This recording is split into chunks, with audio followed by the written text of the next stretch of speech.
At this time, I'd like to welcome you to our regular meeting. I would also like you this evening, if you will, if you have your cell phones, if you don't just put them on vibrate, if you will silence them. We're all guilty, even up here in last meeting, that was noticed that ever so often it would be picked up a vibration or a noise by these microphones here. So I just ask if you would just silence it. That way we don't have to worry about even that noise that comes with a vibration. Also, this evening, we have with us Reverend Bob Kretzu, who is the pastor, Reverend Dr. Bob Kretzu, who is the pastor of Hope Mills United Methodist Church, that will lead us in our invocation, followed by our Pledge of Allegiance. And again, we welcome you to this, our meeting, and we hope that you all will enjoy the proceedings, and ask at this time, all that may will stand, and we'll do followed with our invocation, our Pledge of Allegiance. Thank you, Mayor. In light of our election tomorrow, I have a verse from Galatians chapter 5. You were called to freedom, only do not use your freedom as an opportunity for the flesh, but through love serve one another. For the whole law is fulfilled in one word, you shall love your neighbor as yourself. But if you bite and devour one another, watch out that you are not consumed by one another. Let's pray. Loving God, we gather in this place tonight to conduct business for this community, and we pray that as the new day dawns, that we would all exercise our birthright of freedom, our privilege of voting. We pray blessings on our elected officials. We pray that you would give them wisdom, and we pray that you would teach us to love our neighbors, so that we might truly be one nation under God. Amen. Amen. I pledge allegiance to the flag of the United States of America and to the republic for which it stands, one nation, under God, indivisible, with liberty and justice for all. You may be seated. I know that we have one addition to our agenda from our attorney. If you could give me that addition at this time.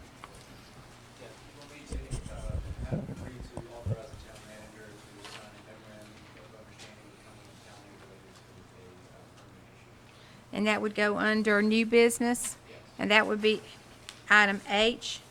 And that would be a memorandum of understanding with the county, permission for town manager to move forward. Okay, and I know that Commissioner Bellflowers has something to add to our agenda also. Two proclamations, Okay. Mayor. One of them would be a proclamation for Heroes Homecoming 6, and the next one will be a proclamation for Veterans Day. Okay.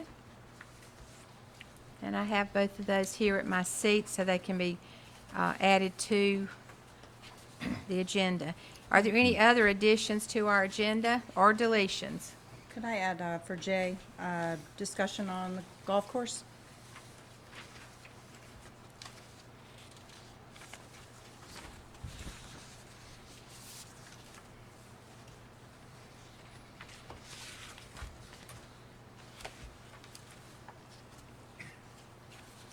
And I would like under old business to have discussion on how something is returned to the agenda after a vote has been taken, following our rules of procedure. So that would be old business item A.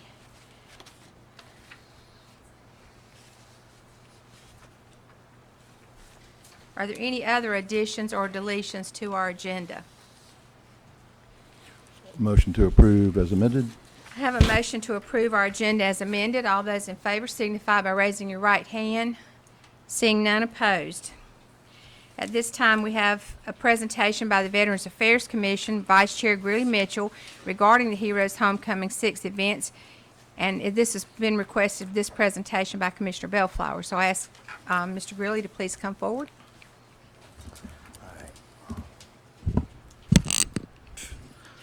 Good evening, elected officials, town staff, citizens.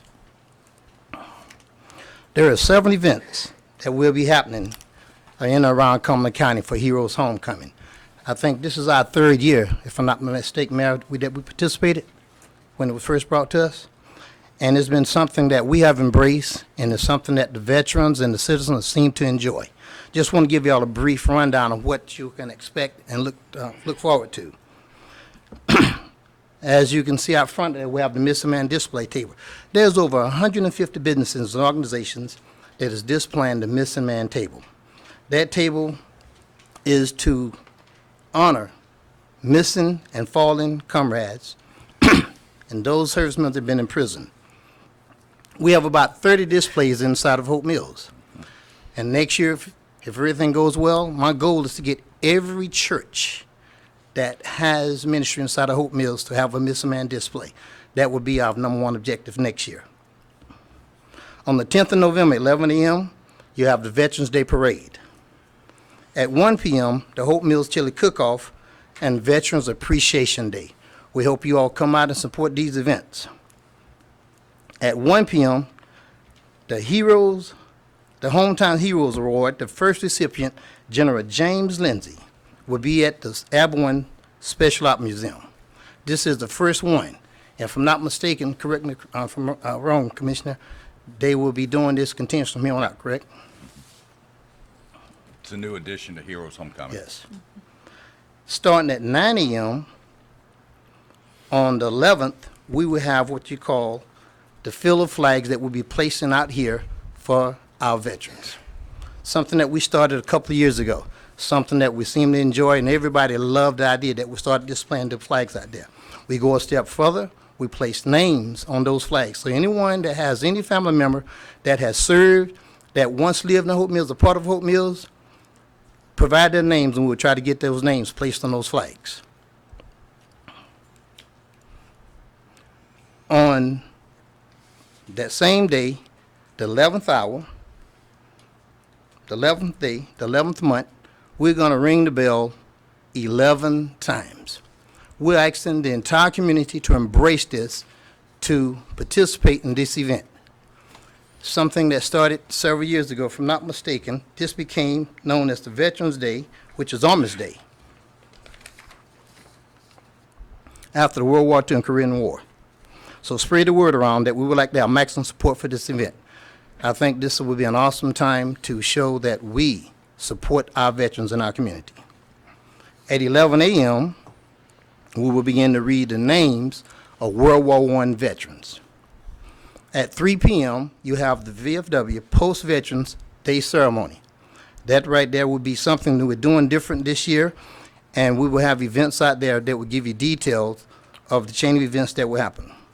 And after the event, since the wreck is still under repair, we will be having refreshments at Post Local 10630 to come down and join us after the ceremony. If you have any questions, I'll stand by to entertain.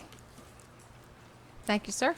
And appreciate your work and those that have served on the committee from Hope Mills, because we've gotten some very good positive publicity from those things that we've got planned. At this time, I'll read a proclamation, and this proclamation is in reference to Heroes Homecoming 6. Whereas Heroes Homecoming is a way of showing all veterans that we remember and appreciate their courage and sacrifice to defend our great country, now and forever.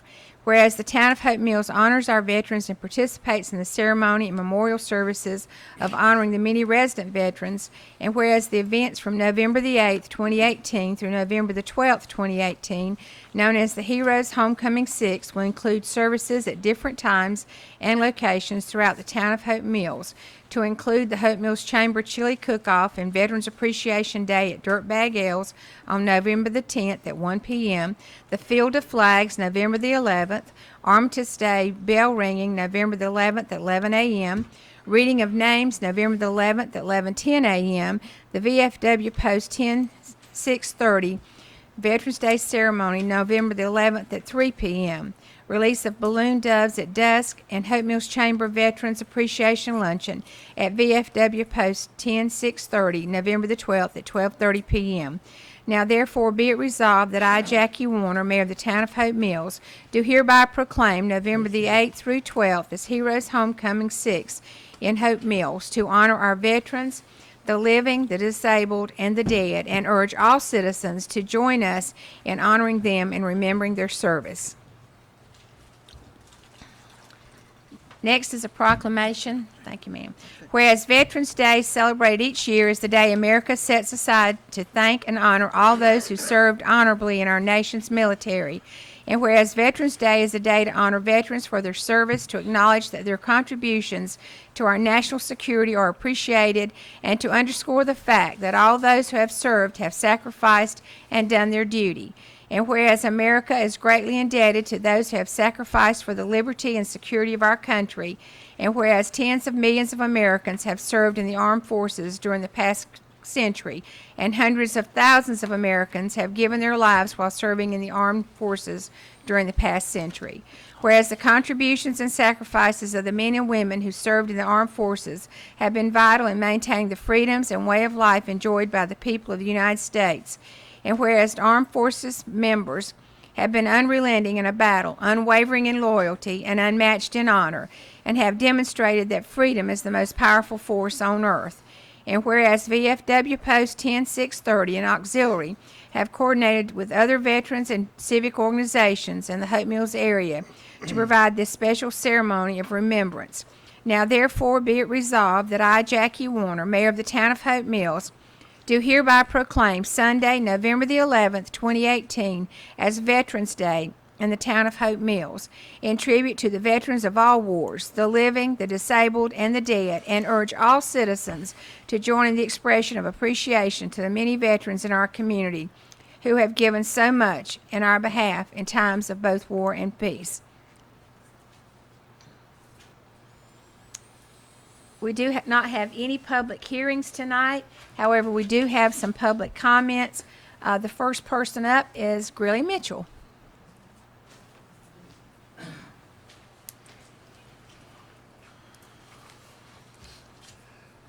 Good evening again. Grilly Mitchell, 4056 William Bell Luther Drive. Closed sessions. Remember years ago, I sat out here, some of you all sat out here, and we inquired about why so many closed sessions. We actually wanted to know about transparency. And I remember Bob Gorman made the statement, you know, y'all are right. We need to be more transparent. And if I'm not mistaken, we reduced the number of closed sessions at that. Matter of fact, I remember the last closed session we had, we stayed in here till like 12:30. And I said, you know what? That was ridiculous. I understand if we got something that is life pressing, things that's going to have a major impact on this town, that's what it's about. Personnel issues, personnel matters that's going to fix, repair, make things right, make good decisions, fix what is wrong, and move on. If I'm not, I haven't kept track, but we've had quite a few this past year, quite a few. We went back to what we said we didn't want again. We're revisiting the past. Enough of that. Good decisions, bad decisions. Again, we're going down the path of backwardsness. We are talking about partnering with Cumberland County for our recs. We have one of the best rec programs in the area. Why do we want to sabotage it and give it away? We have control. Give it to Cumberland County, you lose that control. When you're in house, you have control. You take it out of house, you have no control. One of the things they tell my employees all the time, on my account, if you keep it here, I can take care of it. But once it goes outside my account, I have no control. So when you make decisions, please make good decisions that's going to be in the best interest for all of us that live here, want to continue to live here, and why we chose this town. A lot of folks come here because of our recreational programs. This might not be the best, but I consider it one of the best. And with that, we should continue making it the best. Decisions, we have teams, staff that goes out to share research. And when they come back to research, we have committees. Their recommendations, if everything has been done in a comprehensive manner with detailed research, cost data, do your due diligence and research it to see what's in the best interest of the town. Let's make it work. Let's make it fit. But whatever we do, the decisions got to be in the best interest of the town and the people. We got to grow. We got to get businesses in here, developments in here that's going to give us some tax relief. Because if we don't, we're going to get sucked down a tunnel that we cannot recover from. All you got to do is go around the world and check out some of the municipalities that did not grow when they should be growing. Right now, the economy is fat. We have to take advantage now. It's not going to last long. I've seen in the paper there was $18 million, I think, that Fayetteville have earmarked to Cumberland County. Trust me, it's earmarked. We will never see a dime of that money. That money will have to be utilized for what it was funded for or what it was granted for. That money cannot be used except for the programs that have already been identified. And I want to thank the town staff and the town for Old Mills Day and the trunk or treat. Have a good evening. Thank you, sir. Next, we have Elizabeth Cooper.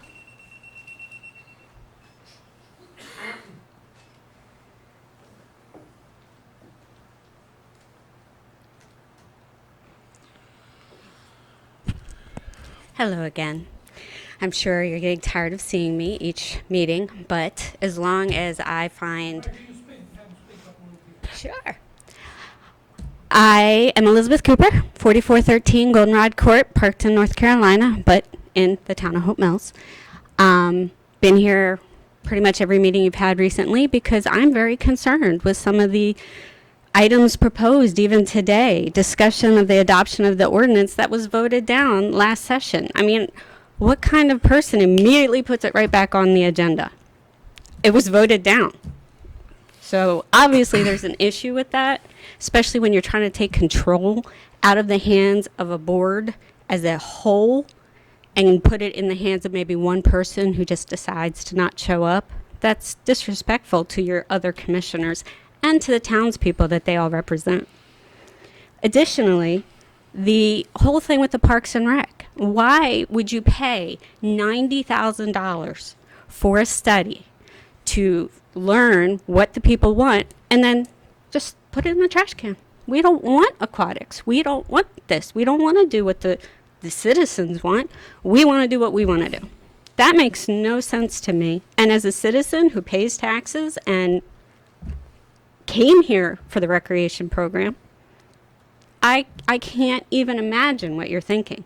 Why aren't we improving the ball fields we already have? Okay? They have drainage issues, no questions. I've coached many a game that had to be delayed or canceled because the fields were too wet. Totally get it. We do need to improve them. But the town does not want more baseball fields. They want aquatics. They want outdoor recreation. So why do I keep hearing wagon wheel and cloverleaf baseball fields? We have a huge field program already here. It does need some infrastructure help, no question. But why are you going to rebuild the wheel? I don't understand. That's all I have to say. Thank you. Thank you, ma'am.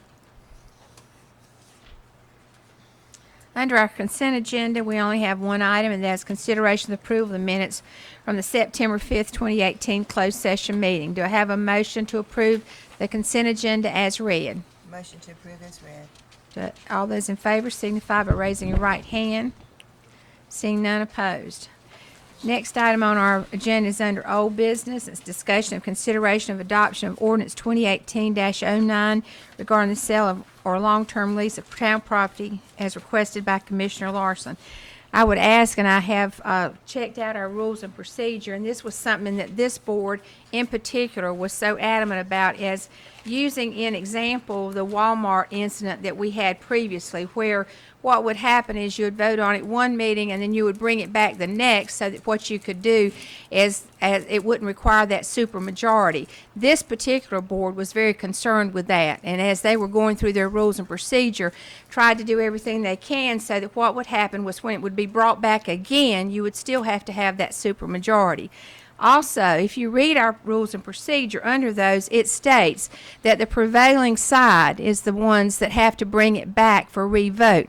The prevailing side, and we went over this too with ethics and with our rules of procedure, the prevailing side in this particular case are the two that voted against it. Because by it not winning or not being approved, the prevailing side becomes the 2 negative votes, which would mean that one of those 2 votes would have to bring it back to the board for reconsideration. Now, I've read my rules and procedure and my Robert's Rules of Order, and I have made sure that I went back and checked what this board said, primarily because of the concern about the issues that took place when we had, with the previous board, the Walmart incidents.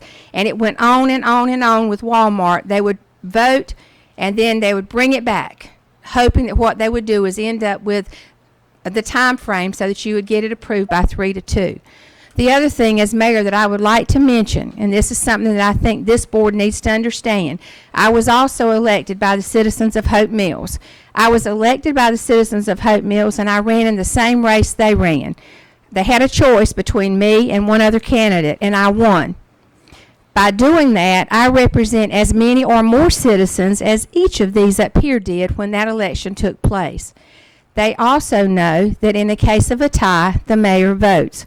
I am not and will never vote unless it is something that I wholeheartedly feel I should vote for. I will not vote because of political whims or because of individual particulars that they might think I would do, which is what I believe this ordinance is supposed to do.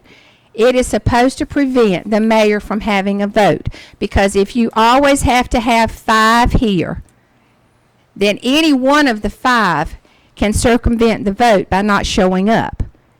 Or if there's 5 of us here, the mayor in turn gets, just as it says, votes in case of a tie. Now, selling a property, I too was elected by the people of Hope Mills. So if you're saying selling or leasing, I too represent the people of Hope Mills. So I do not believe that you not allow me that opportunity if needed. Otherwise, attendance should be perfect anyway. In other words, why are we putting something in place that would mean that we have to have perfect attendance if by being elected you should be here anyway? So I do not believe this is fair. I do not believe this is appropriate. And I do not believe this is a time and date that we should be approving something just because we want to prevent what might happen because we have commissioners that don't do their dutiful duty and show up when they're supposed to show up. If you're going to be absent, that's fine. But if you also know that by your absence, you might risk a critical vote, then you need to be here. And that's my opinion. And I do believe if I check with my attorney right, unless the state of North Carolina makes the rules and procedures that this particular board was so adamant about having, then maybe we were wrong in actually approving our rules and procedures. I'll clarify a couple things. I did speak with Trey Allen today for a little bit of time. He's the one who wrote the proposed rules of procedure that we adopted. The way he says it, motion to reconsider only comes into play if it's at the same meeting. So if there's a substantive motion on the floor that doesn't carry, it can be brought up at the next meeting regardless, and it wouldn't have to be, the motion to reconsider only comes into play if there's a substantive motion that's denied, and then someone says, wait, I want to keep talking about it, or I want to have a separate vote, then it would have to be a member of the prevailing side to allow that discussion. But under the Rule 14, or the Motion 14, under our rules, would only apply at the same meeting. Motion to rescind that requires someone on the prevailing side that make that motion wouldn't apply to a failed substantive motion. It would be having to rescind an action that was previously taken. Do you not agree, though, that if you were in our meetings with rules and procedure, that was one of the concerns of this particular board, of the fact of something being denied at one meeting and brought back so that it did not need a supermajority vote? And if you go back and check our minutes, so at that particular time, why was that not addressed? Because was we over did zoning. approve it. That was over. It was zoning. in reference to anything. They made a point of making it against anything. And an ordinance is more important because an ordinance you have to live by without you have to go back in and do another change of that. I do want to go on record that I do my homework and that also I am also elected by the people of Hope Mills, and I do pay close attention to the issues in Hope Mills, and I feel very comfortable if there's a board member that's absent that I can vote, and I can vote by the best interest of Hope Mills, not the best interest of either side. So at that point, I'll turn it over to Commissioner Larson, who has put this back on the agenda, and our board can do their wishes. The purpose of the agenda was so that everyone, all 5 board members, were present at the time of the proposal. It still only means the majority of the board votes whether to sell or to lease the property. Doesn't mean they have to do it that night. It could be the next meeting or 2 months down the road, but the initial proposal, all 5 board members have to be there. And that is the only thing, so that no one would take advantage of a board member that was not able to come to a meeting. So with that, I make a motion to pass ordinance number 2018-09, whereas the Board of Commissioners of the Town of Hope Mills believe that the consideration of the sale or long-term lease of real property owned by the town is an issue that requires input from all elected officials. Now, therefore, be it ordained that the Board of Commissioners shall not discuss or consider the sale or long-term lease of any real property owned by the Town of Hope Mills unless the full Board of Commissioners is present for discussion. For purposes of this ordinance, long-term lease is defined as any lease longer than 1 year. We have a motion. Do we have any other discussion? All those in favor signify by raising your right hand. All those opposed? As you can see, it's the same as it was previously, 3-2. It does pass, however, because on the second reading, you get it to pass. Next on our agenda is the discussion and consideration of naming a town property as requested by Commissioner Legg. Thank you, Mayor. I had requested this item to be discussed so we could consider naming the building across the street at Brower Park after Mr. Gary Dove, who was a longtime chairman of the Parks and Recreation Committee and a volunteer in the town for close to 40 years. When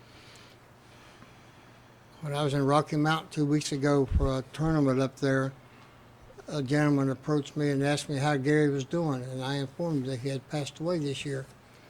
And he seemed kind of shocked and heartbroken, because he said, oh, every time I come there, he would greet you with a smile and a handshake or a hug. So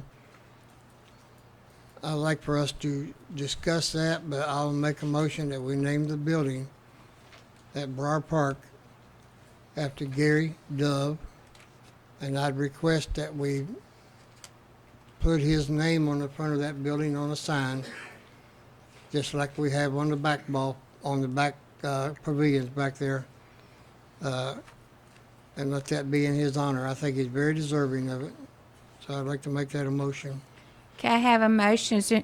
Yes, sir. Just to clarify the requirement, and we just need to have the board vote to determine that he was a resident and made a significant contribution.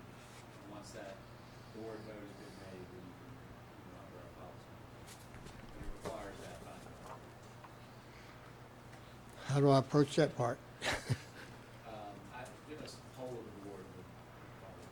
Well, I suggest and I say that Gary Dove was an outstanding member of the town and an outstanding member of the Parks and Recreation Advisory Committee and the field supervisor at Brower Park for a number of years. So I'd like to have your support in naming that building after Mr. Dove. I think the first motion has to be that he was worthy of it and that he was a resident of Hope Mills, right? Not necessarily he was worthy of it. I mean, but he was contributed. Have the votes. The board is authorized to do that, where the person was a resident, and whether they made a significant Okay. contribution. Significant contribution is in the discretion of the board, so it really just requires the board, Let's do- a majority of the board to agree that that condition is met. Okay, I know he was been a resident of the town for many, many years. Right. He lived All on right, the other so side of the lake. the motion would be then for the consideration of Gary Dove as being a distinguished citizen and being a resident of Hope Mills and having made a significant and making a significant contribution to the town. I'll make that motion that, that we know and understand that he was a citizen of the town of Hope Mills. What was the last part of that? Significant And he contribution. made a significant contribution to our community. Okay, I have a motion. Or any other discussion? All those. I know yes, sir. Gary Dove was, he was chairman of our Parks and Rec for over 30 years. That's pretty significant. Many years. And I know he's a resident because he lived up the street from me. Yeah. That's just, it meets the requirements of the ordinance that we have in front of us. Okay, so we have a motion. All those in favor signify by raising your right hand. All right, now the next motion would be that you want to, the naming of the building. Yes, I'd like to make a motion that we name that building at Briar Park after Mr. Gary Dove, and have his name on the front of the building to signify his outstanding contributions over the years. Okay, I have a motion. All those in favor signify by raising your right hand. Seeing none opposed. And we'll make sure that we plan a ceremony for that and then get the signs so that we can put it on the building and invite the family to be there. I'd like to thank this board very much for that. Gary Dove was like my second daddy at the ballpark, and just like this man right here, Bob Gorman. I think he was a friend to all of us, and he passed away a year ago yesterday. So I'm sure in the future, his name's going to be put somewhere. Thank you. Appreciate that. Thank you. Under new business, non-public hearing case number 18-093, consideration of the Quantan Al-Sadi Tire Repair Shop, CP Site Plan Review, Hope Mills zoning ordinance, zoned CP, acreage .65 plus or minus, located at 2501 Hope Mills Road in North Carolina Highway 59, and it's submitted by, I'm probably saying your name wrong, sir, Quantan Al-Sadi. Is that completely wrong? Okay, Quantan. Okay. All righty, I'll turn it over to Mr. McLaughlin. How you doing, Madam Mayor? As stated before, this is case 18093, which is a site plan review request. You see here, there's an area view with the subject property outlined in blue. It's at the southeastern intersection of Cumberland Road and Hope Mills Road. This is the site plan that they're proposing, and I'll leave this up when I go through the brief presentation. The subject property is a 0.65 acre site located at 2501 Hope Mills Road, again at the southeastern intersection of Hope Mills Road and Cumberland Road. The previous use was a convenience store / gas station that previously operated. Since they have shut down, they did remove the underground storage tanks and the canopy. And this proposal does not contemplate any exterior construction. They're basically just opening up a tire shop, but because of the change of use, this site plan approval process was triggered. As with all site plan approvals, the burden is to show if this proposal is in compliance with the CP district regulations, which it is, and staff is recommending approval of this request. I'd like to open up the floor to any questions that you may have. Questions? Does anyone have questions? I'll start with Commissioner Legg. Do you have any questions of Mr. McLaughlin? No, I don't have any questions with all of that, sir. Okay, Commissioner Larson? Do you have any questions for Mr. McLaughlin? Outside storage would be brought in at night? Like tire displays, things like that would be brought in? That's correct. Mayor Pro Tem Mitchell, any just questions for, That was the only question I had was what Commissioner Larson asked. okay, Commissioner Edwards? No, Madam Mayor. Commissioner Bellflowers? I'm very good, thank you. Okay, so at this time, is any recommendation from the board? Motion to approve the site plan for case number 18-093. Have a motion to approve site plan 18-093. Any other discussion? All those in favor signify by raising your right hand. Seeing none opposed. Thanks. Next, we have discussion and consideration of adoption of resolution 2018-21, setting the meeting dates for, or meeting schedule for calendar year 2019, and this will be our Board of Commissioners meetings, and that is in your notes. Is there any questions in reference to those? Any meetings that you see that there would be a problem? And any questions as far as the meetings? I had a friendly request to move that April 15th back a day, but I can deal with it either way. If we move it back a day, we'd be meeting on Sunday. Or, I mean, not back a day, forward a day. But I can go with the 15th if that's what we need to do. All right. Any other questions in reference to the proposed calendar? Motion to approve? I have a motion to approve the resolution number 2018-21. All those in favor signify by raising your right hand. Seeing none opposed. Next, we have discussion consideration of appointment of elected official and staff liaison to the Fayetteville Cumberland County Economic Development Corporation Municipal Advisory Committee. This is behind tab 5. And this is a committee that is made up of members of our Cumberland County municipalities, and there's a representative from each. And the idea is to, since we're working as a county and working unified, to have that representation there so that you get firsthand knowledge about what's happening with the Fayetteville Cumberland County Economic Development Board. So the rules and procedures, if you, any questions in reference to this position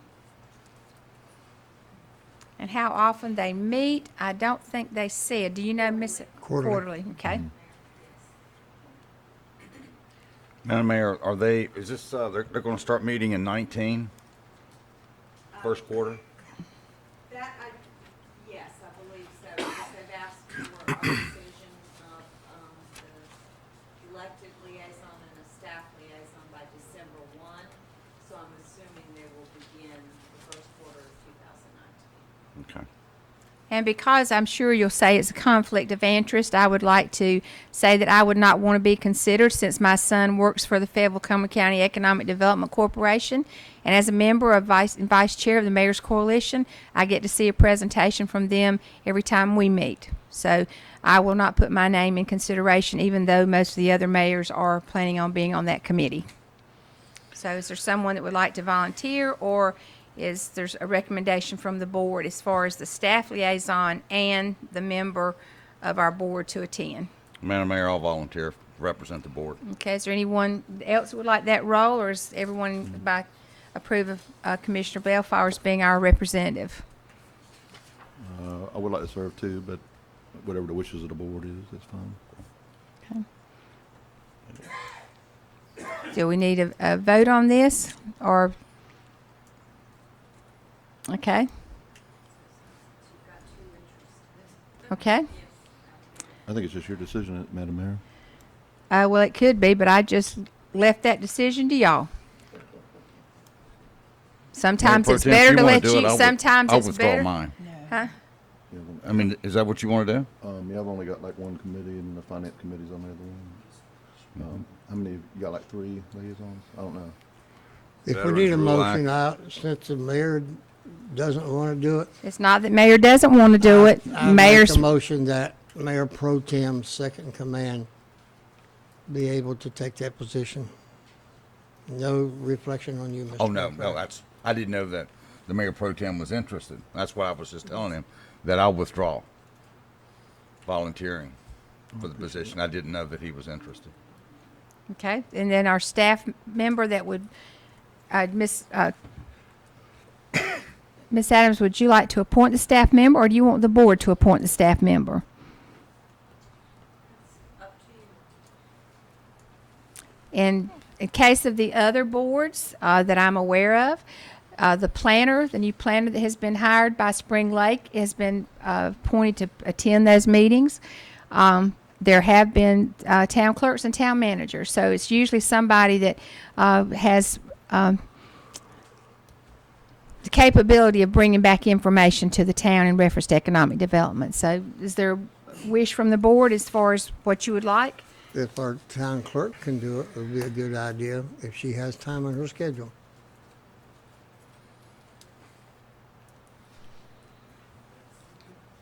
Do you have that time, ma'am? Would you be willing to serve? I can make the time, it's once a quarter,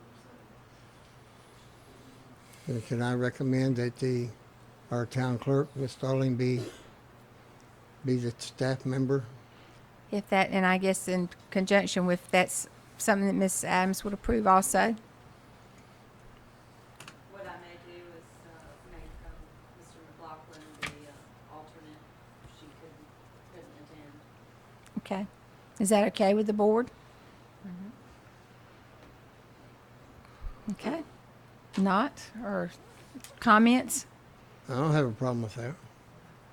Do you have a I'd problem? like to make one statement, though. Okay. When it comes to, one of the commissioners working on with economic development, I do know that Commissioner Galfarias did attend the meetings that we had on economic development and went through the process. I know Mike Victor too. Yeah, that economic development, at the ethics, they co-sponsored the ethics training that Mayor Pro Tem Mitchell did not attend. But staff member, is it okay with the board that the staff member be, the backup be Mr. McLaughlin and Ms. Starling be the first rep? Madam Mayor, my personal preference would be the planner, our Okay. town planner. That's my personal preference. Okay, I don't have a problem with that either. okay. Any other comments? I'm fine, Chancellor. I'm fine with All either right. one. They're both capable. All righty. So we'll make the town planner? Yes. And I think that would be appropriate in that the things that he has, he's already working with them in many aspects because they do contact our town planner in reference to economic development. So if you will, that'll be Mayor Pro Tem Mitchell and Mr. McLaughlin. And if you will give my regards and explain that the reason I am not going to be the recommended person is due to the fact that my son is a member of that board, and because he is a member, I will not be there.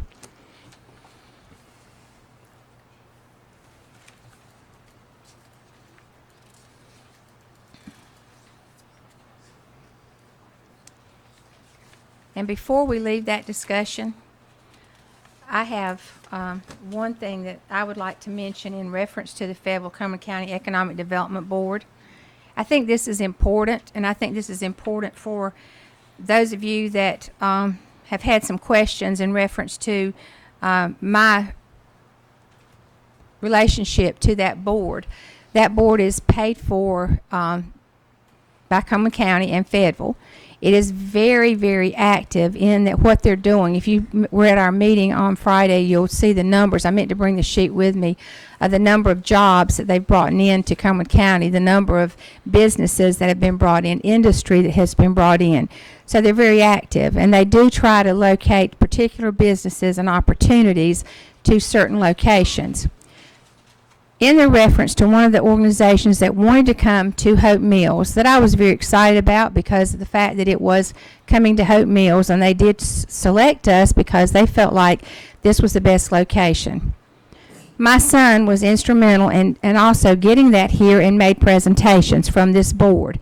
The reason why I'm bringing this up, and you can shake your head all you want to because this is important to me and I'm elected too, the money that has been spent by this board either directly or indirectly trying to prove that I or my son have done something wrong in trying to promote Hope Mills. I would like at this time to let you know that is incorrect. I would also like and request that we have a cease and desist from this board of requiring or asking our attorney to do work in reference to trying to locate whether or not I paid for a study or my son paid for a study that was in reference to the lone survivors geophysical study of Lake Number 2. The most recent request was done on Halloween by our attorney in reference to the invoices of that study that was made. We voted and we have not approved Lone Survivor Foundation. It is not coming to Hope Mills. Why we continue to try to find something with that and waste valuable time and effort. I do not understand. But I do want to clear the air. I have not paid for anything. I have not donated any money. And physically, I have said openly and have said I support this organization. I now have to support this board's decision. So I would hope that this board will now support the fact that it is done and leave my son's boss alone. And that's all I ask. Because just like this email says, you got a copy of this today too. And I'm going to read this for the public to know.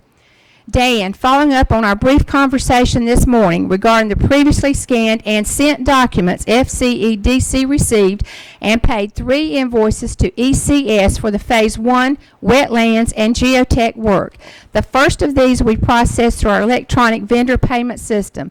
The subsequent 2 were paid by company credit card.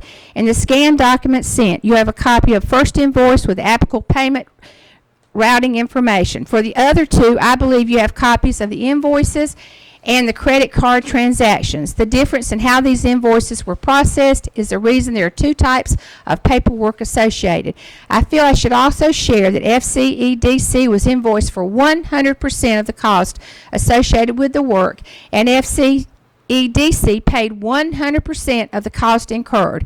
I was both aware of the work being done and personally authorized staff to facilitate payment. Should anyone have any questions regarding the above, I encourage them to contact me directly. And this is Robert Van Giens, the CEO and President and CEO of Fayetteville Cumberland County Economic Development Corporation. He had to take time to respond to this. He had to get the information, along with our attorney, had to go through this again. I do believe enough is enough. And I'm not going to say any more about this. I'm done with it, and I wanted the public to know I did not pay for anything. I did not donate any money.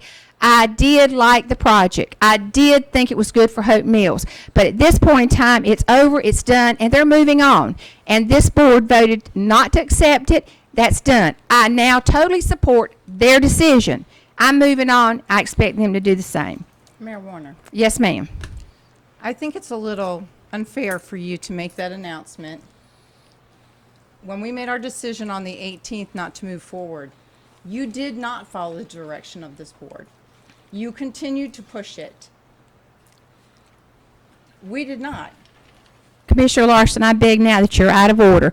This is over with. It's done. I'm not going back and rehashing what was and what wasn't. What I'm asking from this point. Well, I'm sorry. I'm cutting you off. Order, then. For what? I was in the middle of speaking. But what do you have to say that will be relevant to what we're currently covering? If it's something in the past, all right. What? All right. What? You sit up here and you don't explain to the crowd that back in March, you sat up in that boardroom with the initial presentation. Commissioner Larson, and you left this board out all the way until June 4th. But you will find that that's what happens with economic development. The mayor represents the town. And you need to read your code of ethics because I've you're read not my. allowed to do that. Yes, I am. You most certainly are not. Commissioner Larson, you're not allowed also to request our attorney to do work without the I did permission not. of the board. The old board did. At the And you've last minute also, you left. I'm not going to argue with you. That's enough. We can move on. This is not Point of time or order, place. ladies. Can we get back to the Yes, business sir. at hand? I'm ready to move. Next thing on our agenda. All right, we need to vote on those 2. All those in favor of Mayor Pro Tem Mitchell and also Ms. Chancellor McLaughlin representing us on the Fayetteville Cumberland County Economic Development Board. This time, please raise your right hand. Thank you very much. We'll move forward. The next thing on this discussion is discussion and consideration of Cumberland County's offer to air the Town of Hope Mills Board of Commissioners meetings on FCE-TV. So, who needs to tell us about that? Any questions?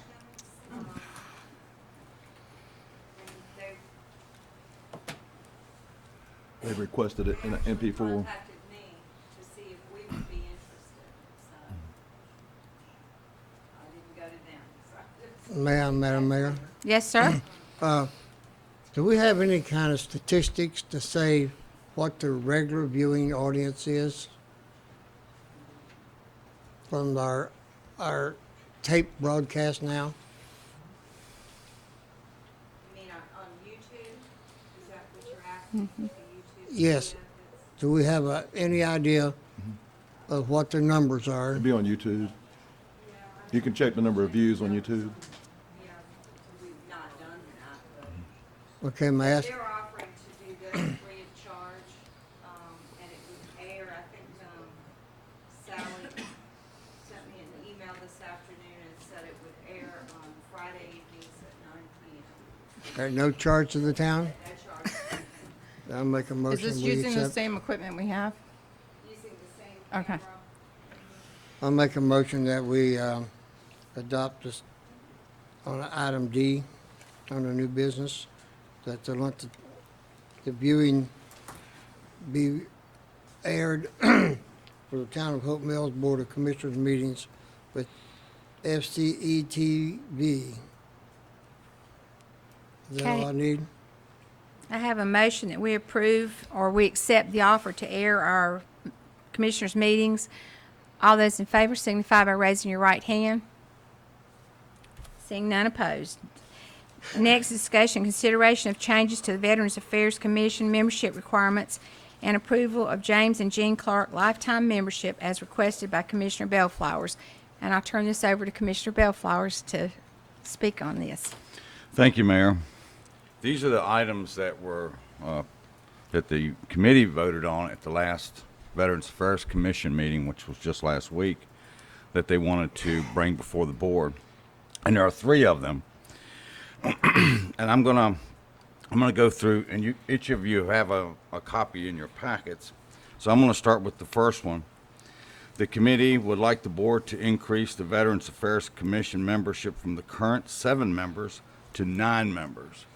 The main reason behind this is because 2 organizations would like to have a seat at the table, one of them being our local VFW. The other one is American Legion Post 32. They would like to have input on the Veterans Affairs Commission. Years and years ago, both of these organizations did have a seat at the table. When Jim Clark first founded the Veterans Affairs Commission with former Mayor Edwin Deaver. Through the years, that has been changed. There was some lack of interest and that kind of thing. As committees change over years, things change with committees. So that is the motion that I would like to make to the board on this first item, to increase from the 7 members to 9 members, Mayor.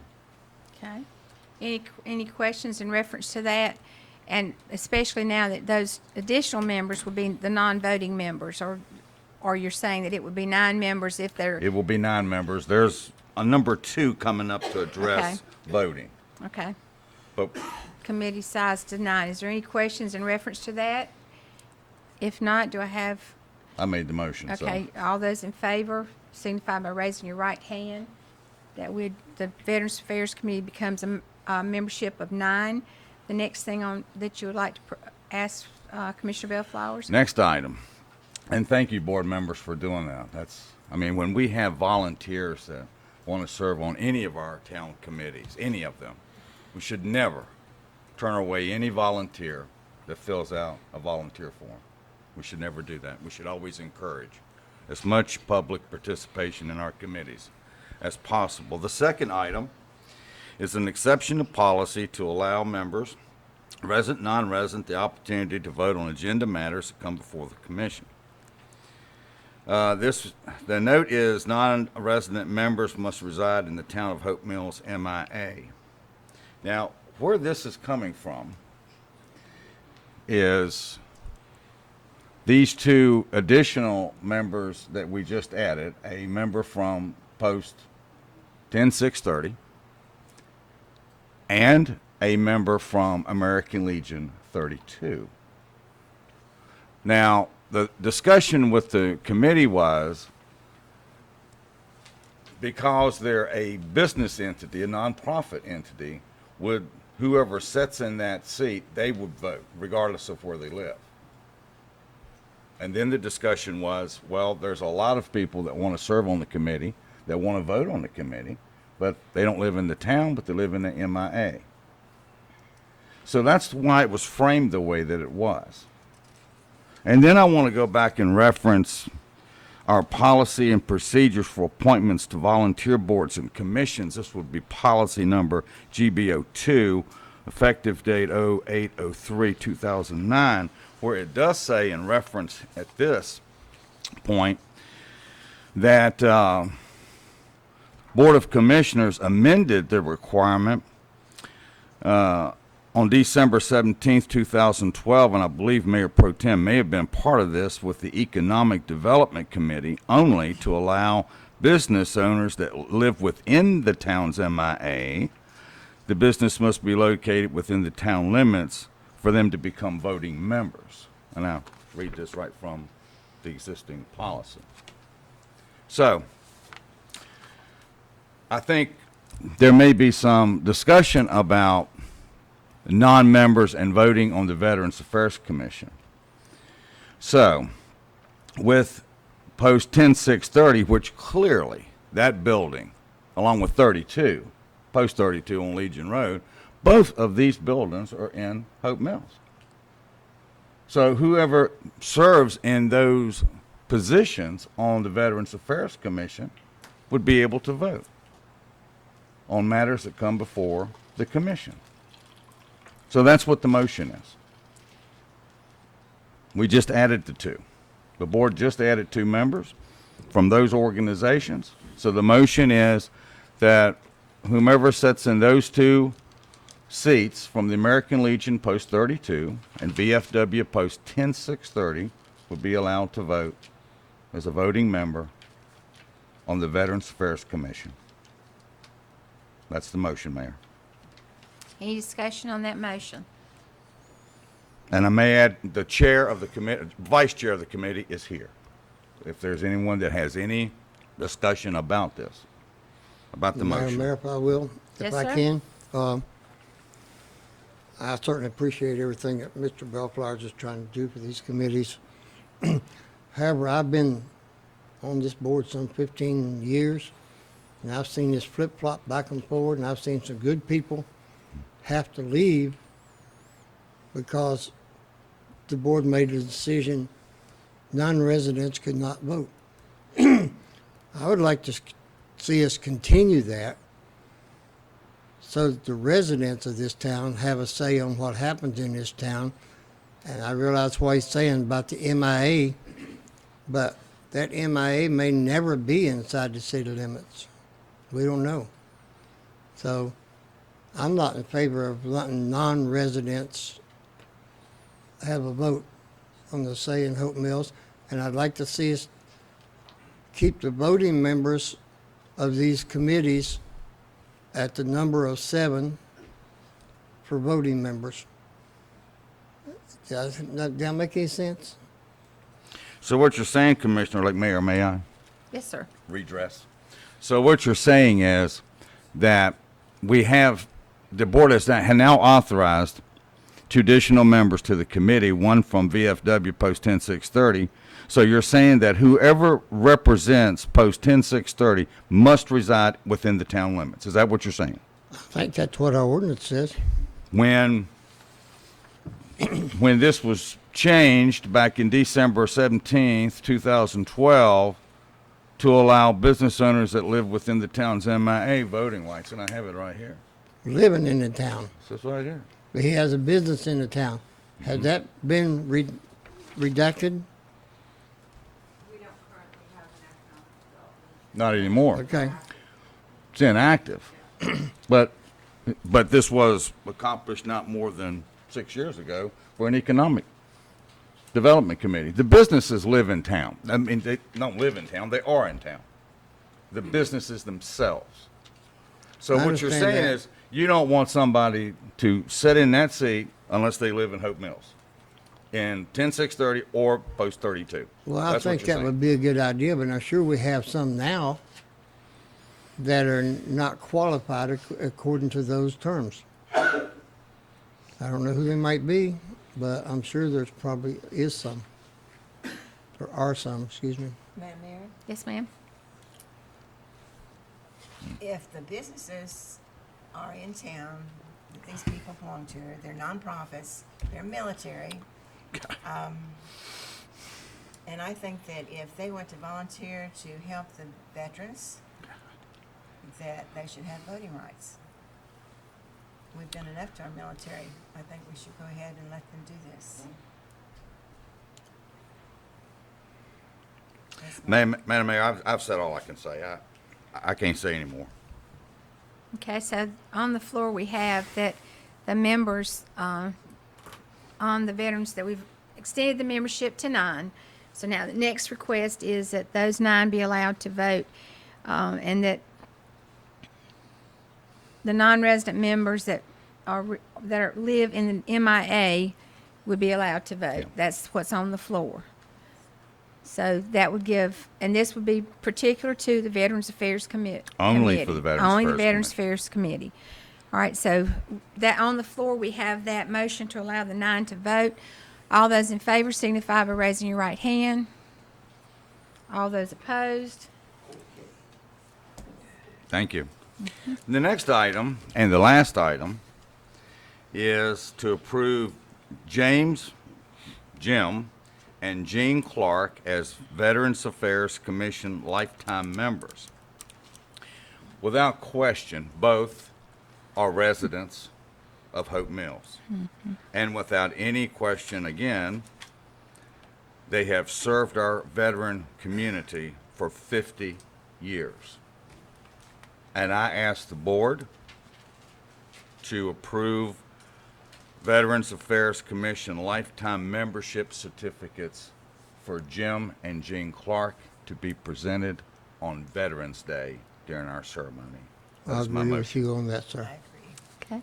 All those in favor signify by raising your right hand. Seeing none opposed, and I too agree. If I could vote, I would say yes, ma'am, for sure. Love you. Next thing on our... That's all I have, Mayor. Okay, thank you, sir. Next thing on our agenda is discussion and update on the town stormwater projects as requested by Commissioner Bellflowers. Oh, yeah. I did ask that. So do we have a particular request, or do you want,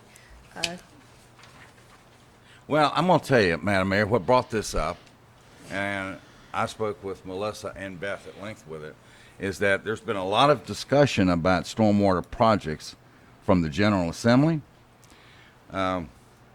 and from Golden Leaf Foundation about the priority of stormwater projects. And I just felt like that the one that we really wanted to look at was that one down in Seine Wayne Collier.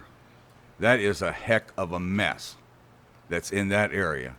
And if there was any way we can prioritize one project and go after funding for one project, because when that road floods, it impacts neighborhoods, the school, and completely cuts this town off, even from first responders. Completely. And that is a major corridor that needs to remain open, and it needs to be fixed. We've been through 3 storms in the past 2 years, and that area has been continuously flooded. It's also a safety hazard, too, because our fire department, our police department will put up the cones, and there will be people that live down in those neighborhoods that ignore those cones. And for some reason, people drive through high water. It contributes to fatalities every year. Look at what happens when people drive through high water. They do what? They drown. That is a huge corridor that I think we should definitely take action and proceed forward with looking for funding. That's why I asked for it to come on the agenda. And there's a nice memo that was put together as well, and that the town is seeking funding, and they are making this a priority. I do, and I want to clarify, I know that is a DOT road, and I know that that is school property. So that's two things there that determine a lot of the action. But also, I do know that in the proposed plan for the widening and the rerouting of Rockfish and Camden Road, that both of those that will change what that looks like. Now, I don't know the exact date of that plan, but I know they've been out there surveying, and so I know there might be some long-range things that are going to happen. And I guess Ms. Brown could help us out here, but I do believe that's what I heard, was that it's DOT and the school property that kind of gets in the way of the town assuming that responsibility. Am I correct in that assumption, or Ms. Adams? We have no authority over the DOT rather for any stormwater, so that would be something we'd have to work with DOT to see, you know, what it is they are going to do to alleviate that. I know there's a plan to do to redo that whole intersection, and there actually are maps out there, so it might be to take a look at that. But that might be just a good DOT question too, and let them Yeah. expedite the action. Well, and that's what the request is. When the application process opens from FEMA, we can directly apply there for federal money to come in and look at that. And without any question, folks that come that are on the ground to see what happens and how much that area, when flooded, impacts our town. We're not talking about just a few people here. You're talking about impacting half part to include an elementary school.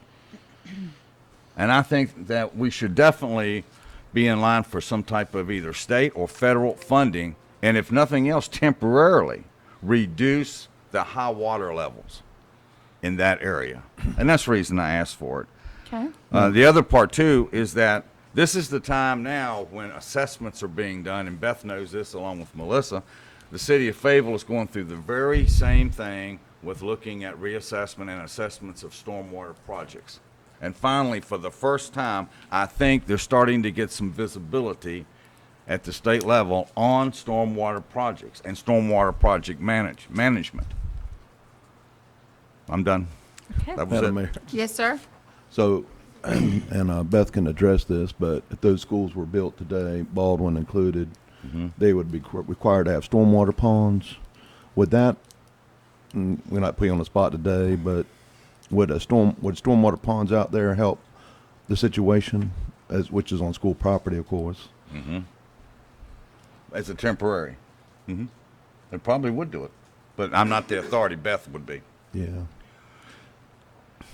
So.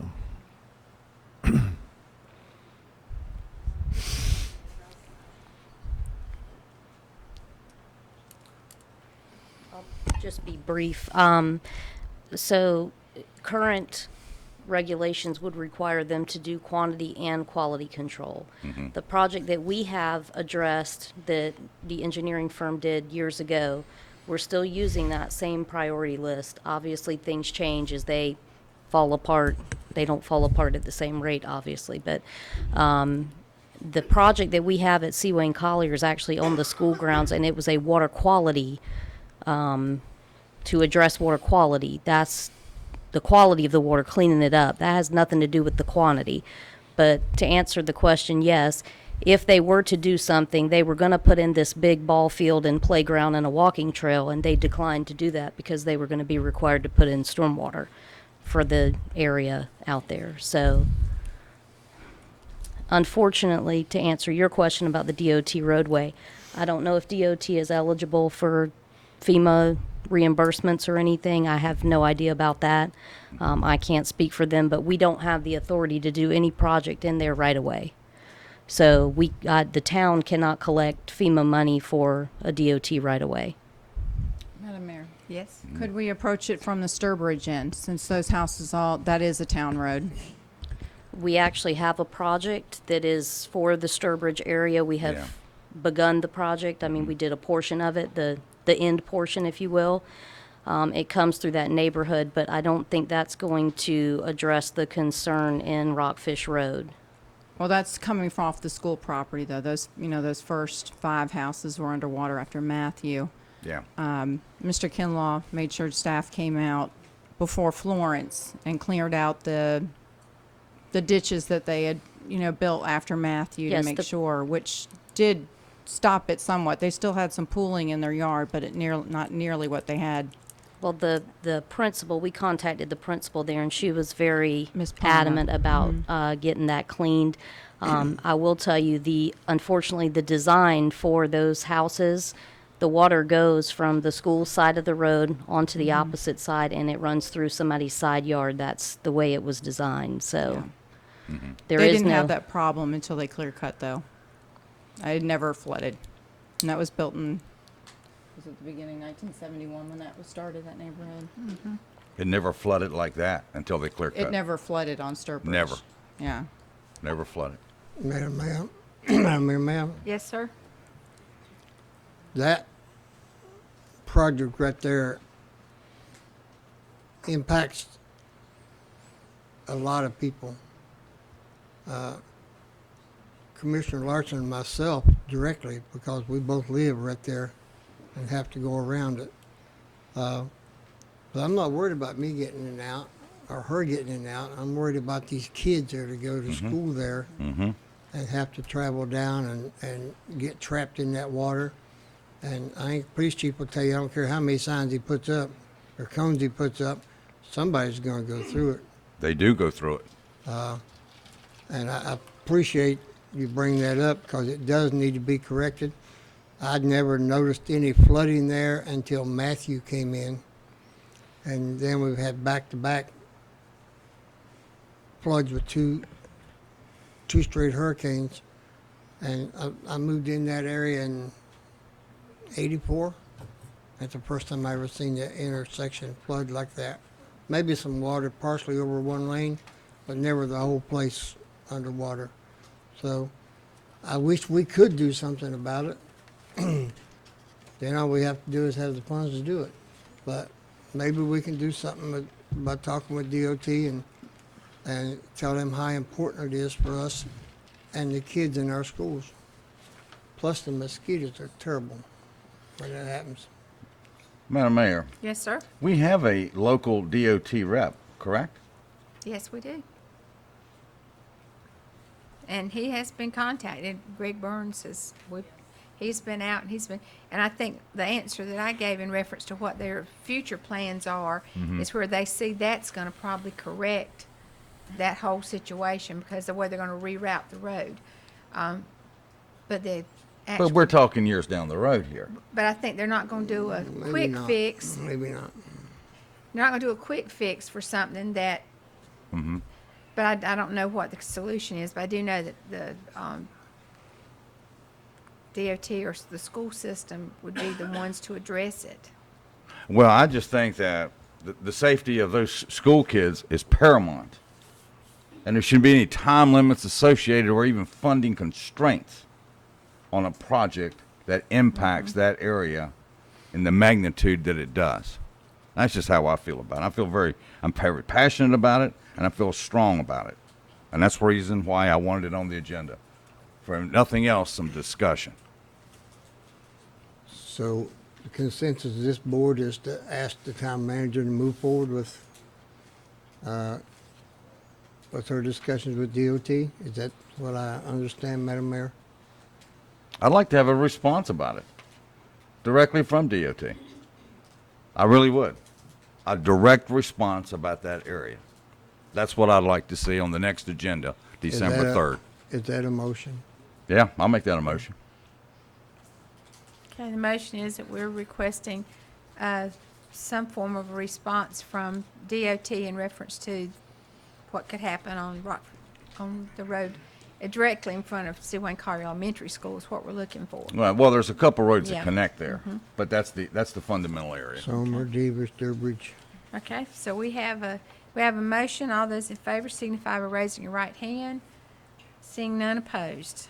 Okay, thank you, sir. Next, we have discussion, consideration of the nominating committee recommendations, and I'll turn it over to Mayor Pro Tem Mitchell. Thank you, Madam Mayor. Commissioner Legg and I met at 5:30. And we had 2 applications for the Veteran Affairs Committee. And we've got Gregory Dickerson, who lives inside the town limits, as he would be appointed as a voting member if that's the will of the board. And John Cook, who lives outside the town limits but does work with the American Legion Post 32 on Legion Road. And you want me to go over all you want me to do one committee at a time, or We can, and then approve them. you want to do one committee at a time? Yeah. Okay. So All right. that's all we have for the Veteran Okay, Affairs. so we have 2 nominees for the Veteran Affairs Committee. One would be a non-voting member, and one would be a voting member. I make a motion that we accept both members to the Veterans Affairs Commission. Okay, all those in favor signify by raising your right hand. Seeing none opposed. And then we have 2 openings on the Parks and Rec Advisory Committee. And just in the order received, the first received was from Kenwana McCrae. She's been very active with our town. The second received was Brian Marley, former commissioner. And of course, both candidates live in town. And the third applicant was Brenda Cameron, who's also worked with our long-term planning efforts, like the Southwest Cumberland County Land Use Plan and that type of thing. But whatever the pleasure of the board is, if you want to do first come, first serve, then it would be Ms. McRae and Mr. Marley, if you want to do it that way. Whatever the pleasure of the board is. You only have 2 openings, right? We have 2 openings and 3 applicants. My motion, Mayor, would be the first 2, which would be Miss McCrae and Mr. Marley, Okay. to serve And on the Parks and Rec Advisory. I have a Committee. motion that we accept Dr. McCrae and Mr. Marley to serve on the Parks and Rec Committee. All those in favor signify by raising your right hand. Seeing none opposed. Thank you. Thank you. Does that give us are we about full?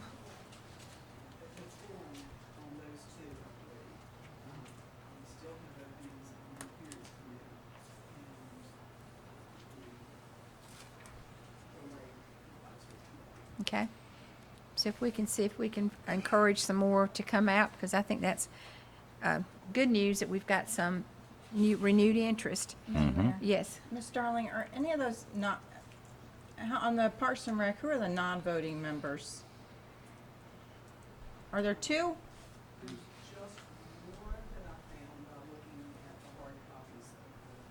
Because Mr. Armstrong is one, and isn't there I thought. He would be a voting. No, He should be a he's voting. a HMYA. liaison for the. HMYA. Yeah. He's the So he president of the does not vote. HMI. So does that mean we have another opening then?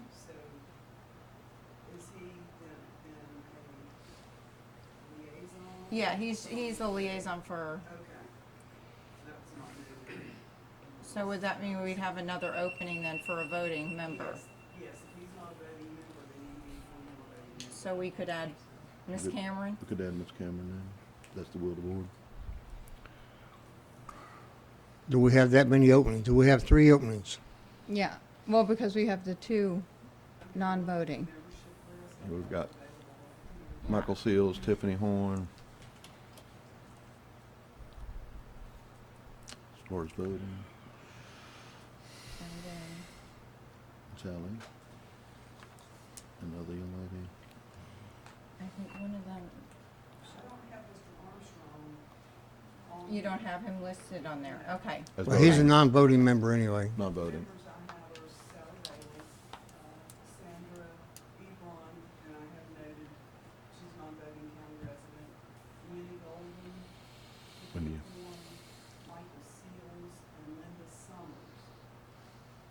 Okay, okay, and then we just added 2. And we just added 2. Is there 9 or on this committee? It's- 1, 2, 3, 4, 5, 6, 7. 7 voting. Okay, okay.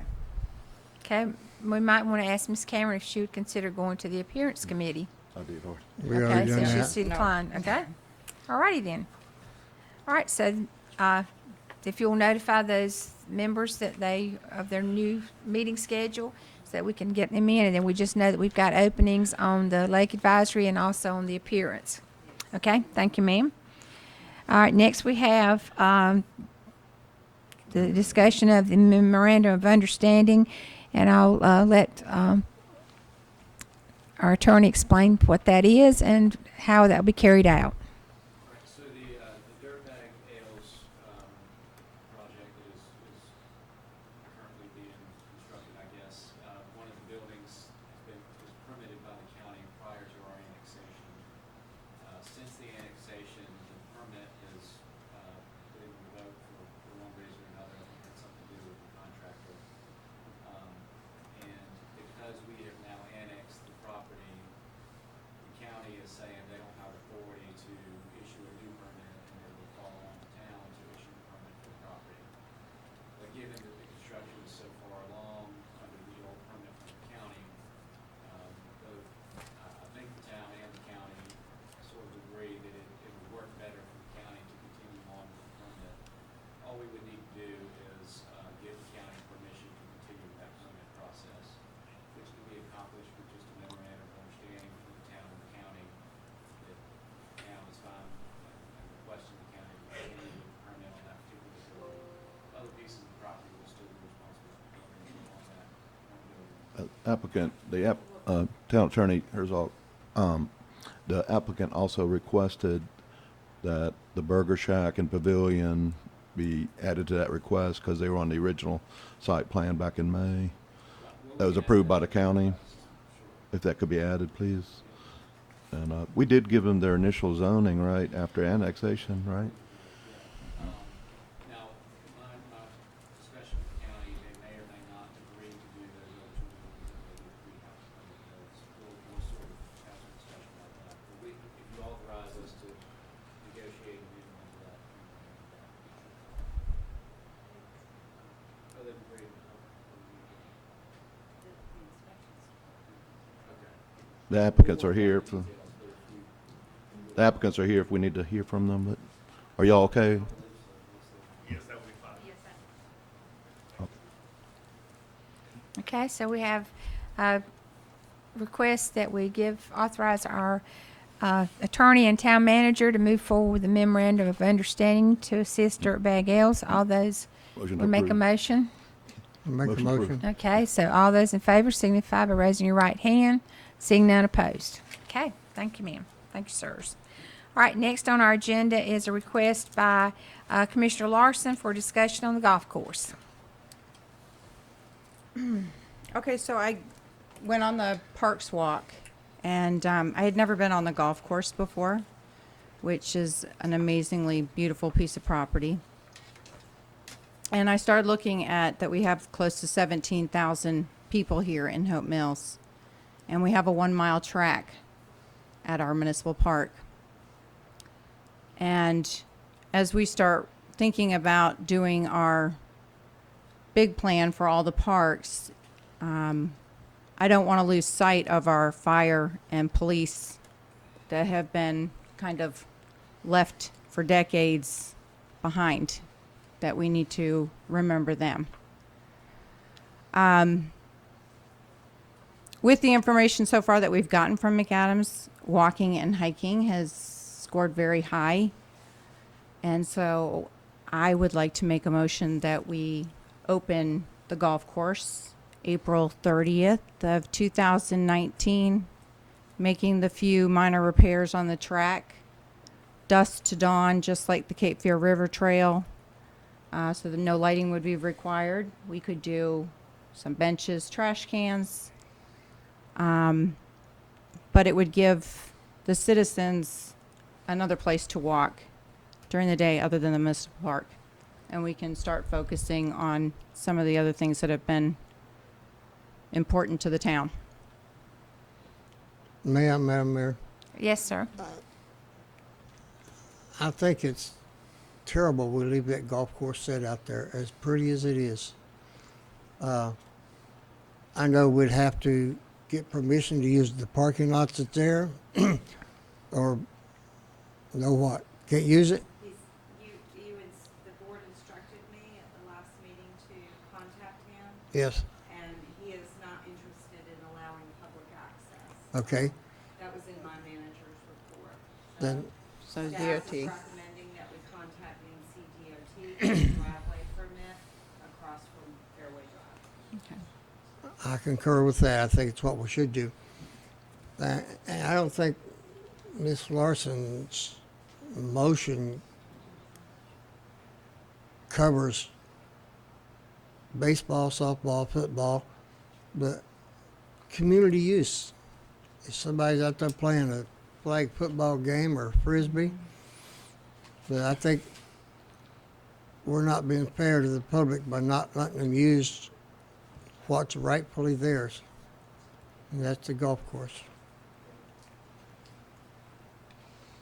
Hope I didn't step on your toes. Madam Mayor, Yes, sir. it's not that I disagree with the motion. I think the motion's premature until we solve the parking issue. I think that's the key, is the parking issue. Because, I mean, we can open up the golf course, but where's anybody going to park? And that's probably one of the biggest parts that people have asked me this weekend. Oh, yes. I had folks ask me again about the golf course. And most folks assume that we own all of it, and we don't. And they're shocked when they learn that that golf course is split up into 4 different parts. Shocked. 4 different parts of it. The Y, a couple residents in the town. So we've got to solve the parking piece first. That's one. Number 2, is it safe to open it up? I don't know. I mean, I'm good with doing it. Believe me, I am a champion of additional recreational areas, but we got to be smart about how we proceed here. And we've got to work that parking piece first. And I'm not talking about cars parked all up and down Gulfview that is dangerous as it is now. So I just think the motion is premature. And that's my thoughts. It's not that I disagree with it. I just think it's premature. And I think that after we get the logistics piece fixed, then we can go ahead with it. That's just my thoughts. Ma'am. Yes, sir. I thought I just understood her to say they were going forward with a break for a driveway, which then we could dictate our own parking. That's a decision you have to direct us to do. That's just saying that's an what if. We haven't authorized that till the board makes that decision. I think that should be the first motion. Well, I've said April of 2019. That gives us 5 months to try to, I just did it as a kind of, let's get moving, put a time limit on it, and not let it get lost in the shuffle as a lot of things get done in the wheels of government. Are you directing the town manager? Discussion, Commissioner. I don't know. I just think we're putting the cart before the horse. I think Commissioner Edwards has But a I'm sorry, comment. that's just how I feel about it. I agree with Commissioner Bellflowers, but I'd also like to remind everybody that when it comes to the money spending to do this, we have our historical area. The museum has not been finished yet. We need money for that. There's other areas designated we need to work on. And I hate for us to invest money somewhere else when we never seem to finish anything we start out to do. And I'd like to see something accomplished. And if we go ahead and finish the museum and even Heritage Park and work on what we've been working on as far as the parking lot there by the church. These are projects we can work on, and then we can start working on the golf course. But we need to finish what we've already started. That's just my opinion. Okay, other discussions? Other concerns? I mean, I don't see why citizens, there's a great many citizens that live in Eaglewood and Gulf Acres that can walk to the property. We're gonna have to put a driveway in there anyways at Fairway. We're not talking about a huge investment. We found out from our finance director that we got about $1.5 million for capital improvements, right? At the last meeting. So, certainly we can afford $50,000 turn lane or entranceway into the green space, couldn't we? I think just to tag on to that with the most recent plans for Golfview, there is a plan to widen it and also add a sidewalk. So I think again that would be a DOT something we'd have to discuss with them and find out where that might be. But Golfview is on the plan for widening, and it is on the plan all the way out to Upchurch. And the other concern, I think, in reference to that, would be if you are going to do a plan and get a cut in for a driveway, how is that going to affect the plan that comes back from Rachel Cotter? In other words, she's bringing us back a proposal, and we may need a driveway or a cut somewhere else. Do we want to? That would be my concern. We do have an easement that possibly we can negotiate something with the Y as far as a walking way to get on the property through the Y's section there, because you'd have to come out of Golfview, out of those cul-de-sacs onto the Y's property to get onto our property. I think that's the other thing, is it stretches along the back of Golfview. So walking there, you still probably gonna have to make some kind of arrangements. I mean, that's just my thoughts, because if we're going to come back with something with McAdams' plan, hopefully we'll have something that we can start acting on. Isn't it supposed to come back soon? January. We would consult, Rachel. Yeah. Feasibility of it. Yeah. Madam Mayor, I thought our priority project, our next priority project to be finished, would be the Lake Park and Heritage Park.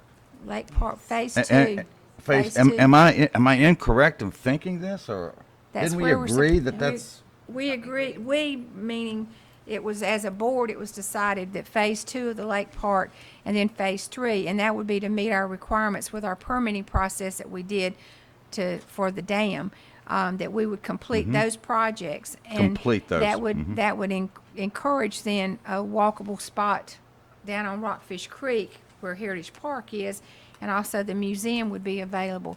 So I think that's something we need to consider, is that's a project, if we're going to put any money anywhere, maybe that would be where to start, because that we do want to finish the museum. I know the Historical Commission is kind of at a stalling point, and they've got stuff they could put in a museum.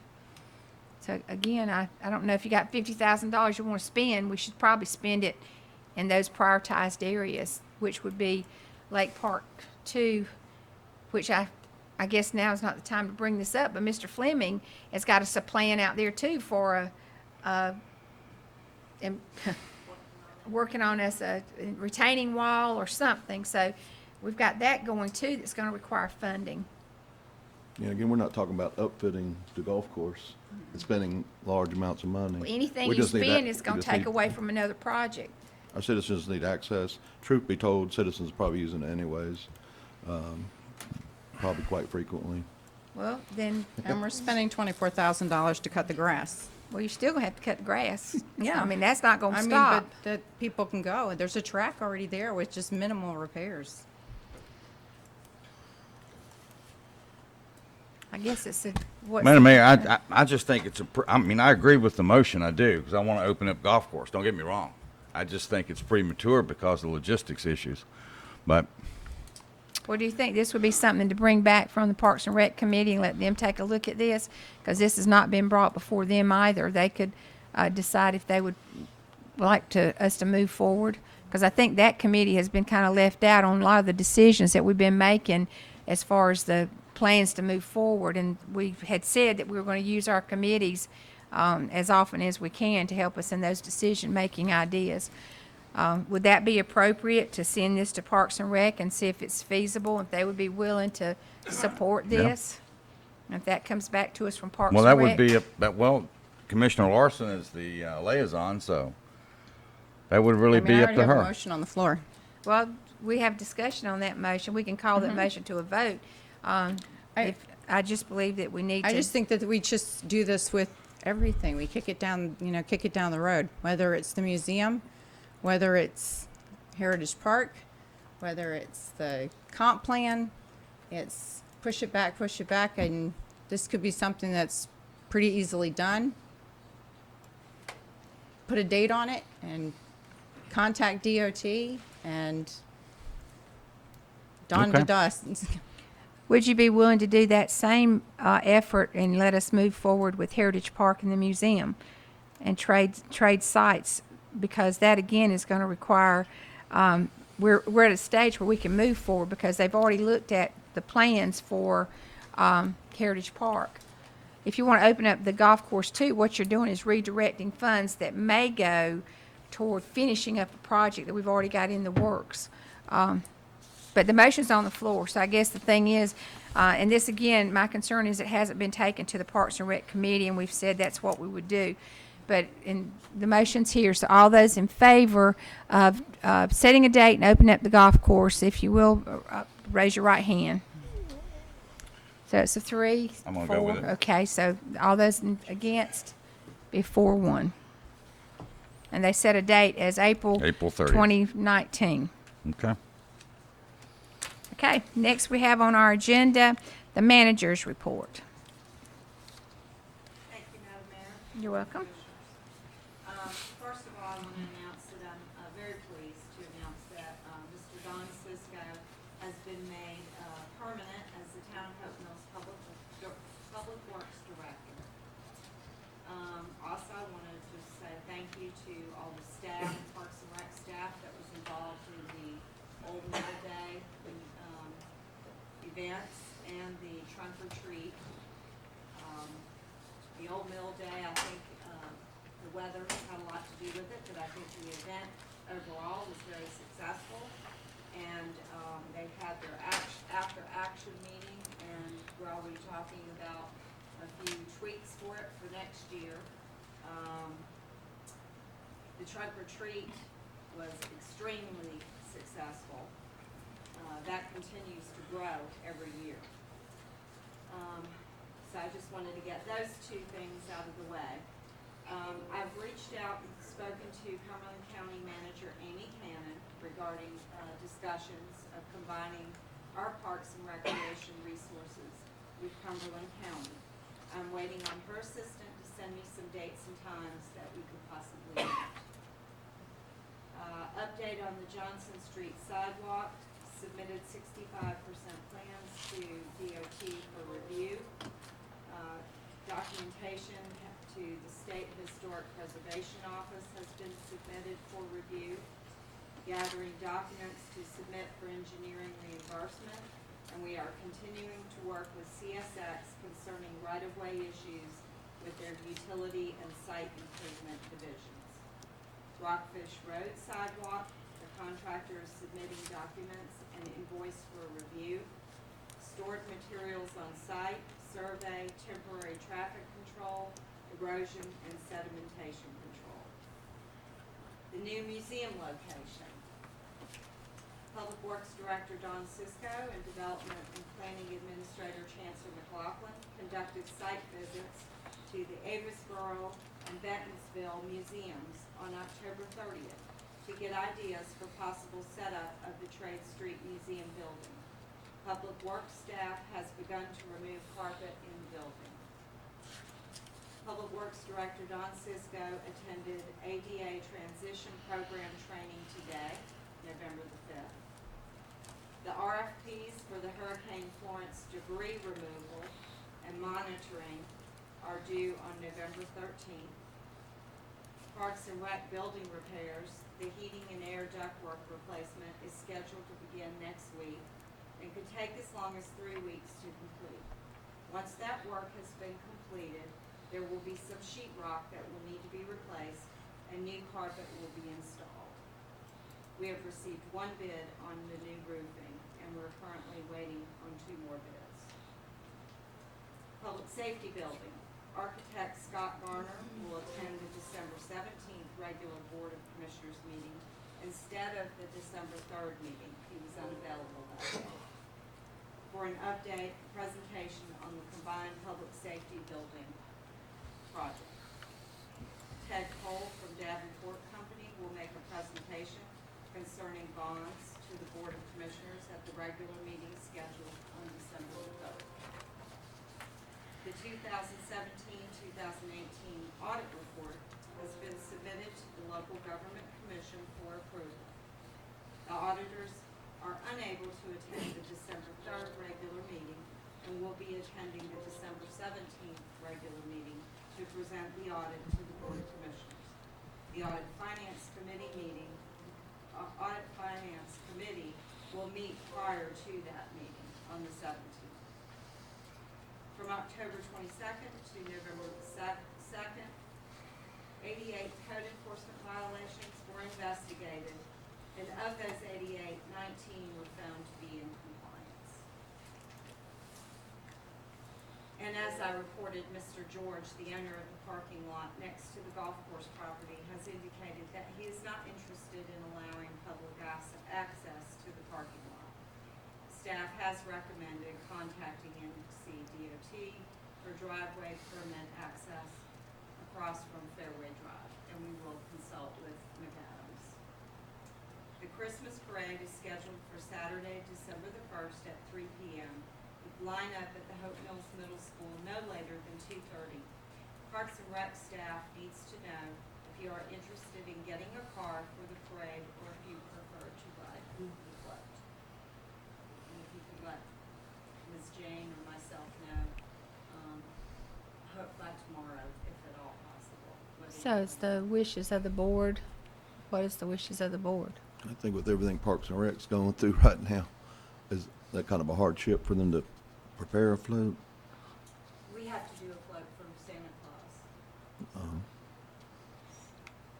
Totally up to I don't have a problem either way, Madam Mayor. Okay. Personally, with the float, I think we had a difficult time getting in and out of the float.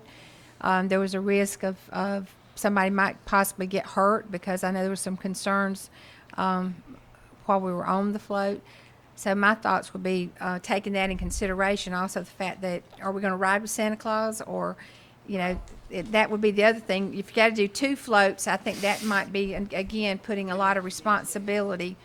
So, there's other, yeah. there's Girl Scouts and Yeah. elves that ride on the Yeah. parade. Well, my suggestion would be that if we could contact the classic cars again, that's always been a favorite. Yeah. And that way even Yeah.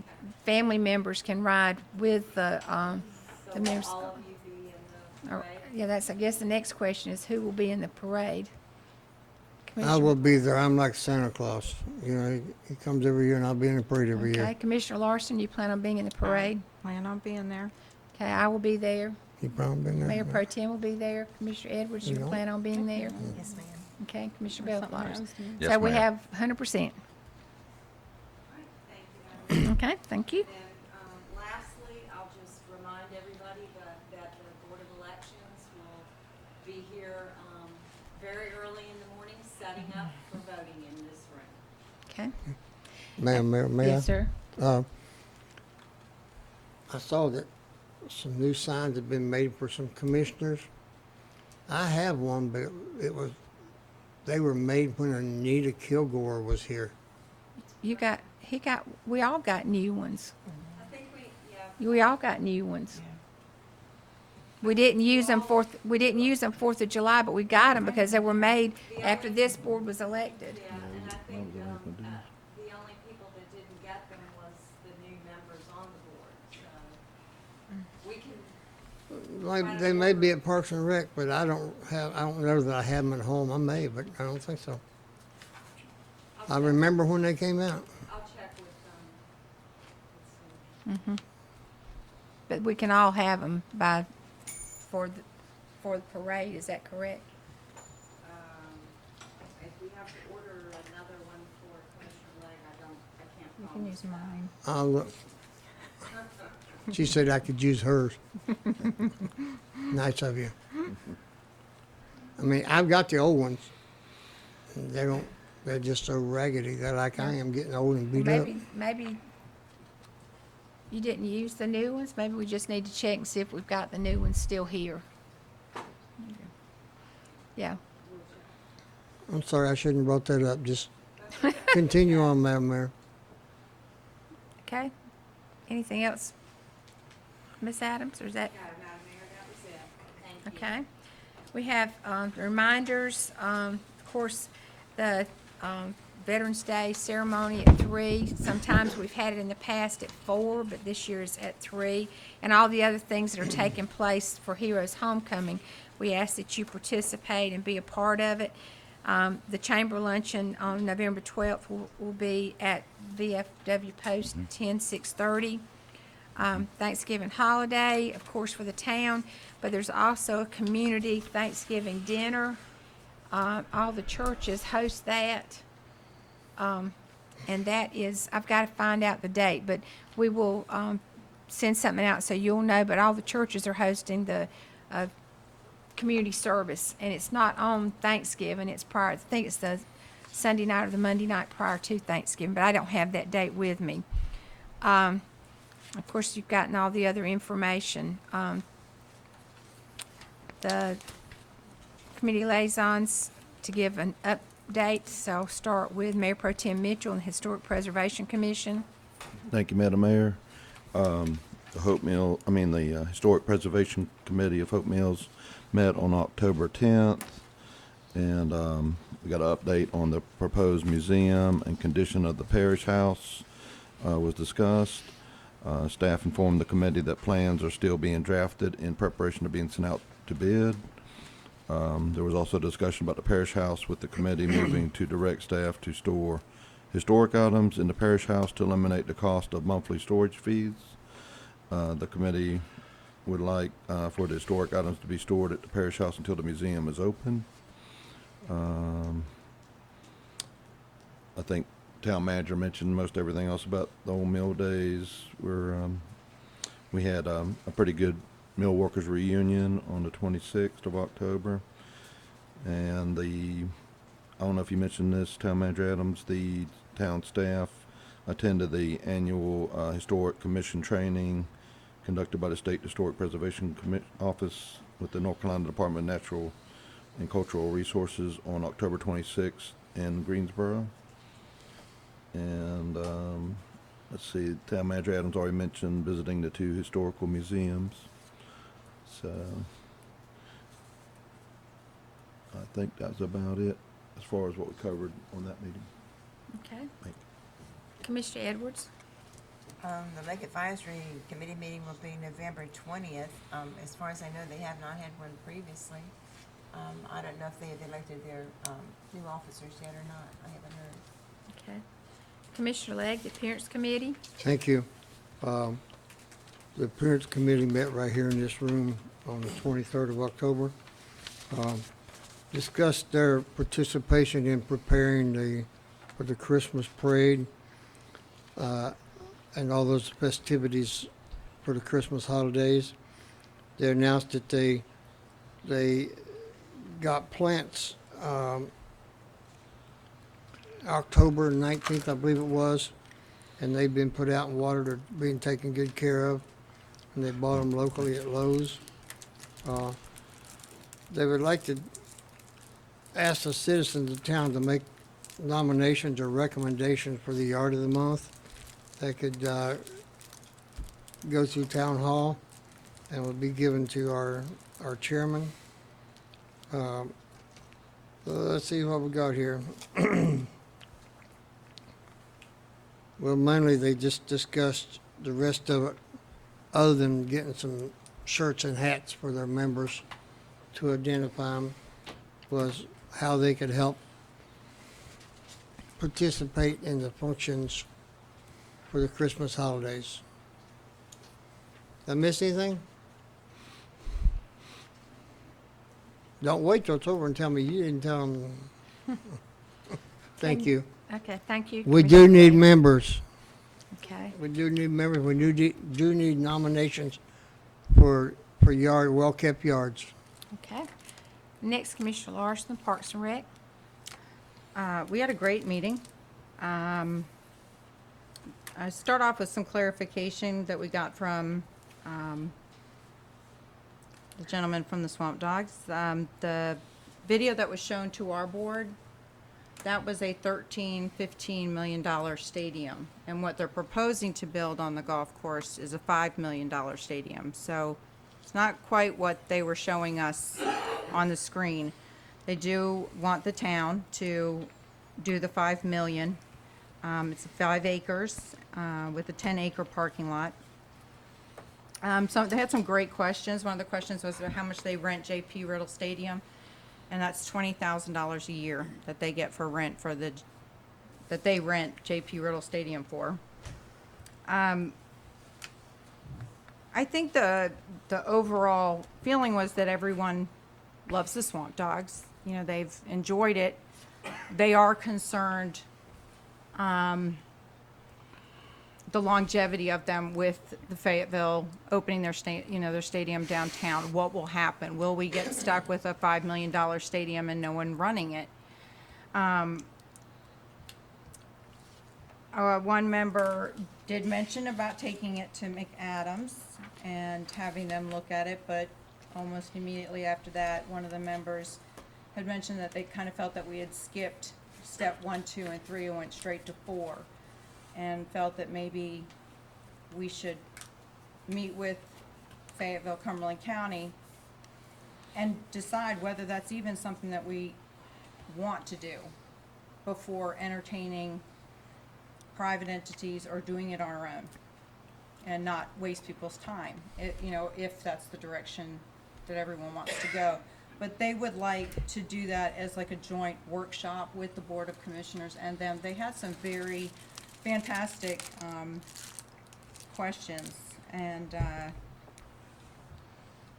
if it would be okay with the board, I think it would be nice if we could do the workshop jointly with the Recreation Department and this board.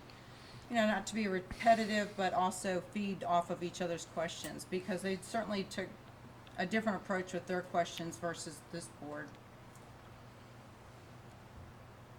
But they all are willing to be open-minded and look into everything. They just kind of feel that maybe the order of operation is a little out of whack right now. Mayor, Yeah. I think it would be a big idea if a meeting like that happened, but I don't think it needs to happen till after the first of the year. Right. Okay. Is that all? Yes. Okay, Commissioner Bellflowers, Veterans Commit and RULAC. Well, like I said earlier, Mayor and Board, Veterans Affairs Commission met last week. That was probably one of the best meetings we've had in recent months. It was a joint meeting with representatives from the Chamber because of the discussions with Heroes Homecoming 6 and the finalization of all those events of what's going to happen between the Chamber, our local VFW, American Legion 32, the Veterans Affairs Commission, and the ceremony itself. The recommendations that they wanted to bring before the board has already been presented and voted on tonight. And everything's ready to go for this weekend for Veterans Day, along with Heroes Homecoming 6. RULAC will be meeting November 15th during the very same time that the town is having the employee luncheon. So, and that's on Bragg Boulevard at the Hilltop, and so that's where I'll be. One of the biggest subjects from RULAC that's coming up is the county commissioners got to look at the joint land use plan that they've been working on, and that will be coming back to RULAC, and that meeting, like I said, will be next week. Okay. And that's both committees, Mayor. Thank you. All right, we have our festival committee that is now a separate committee, and they did meet this evening.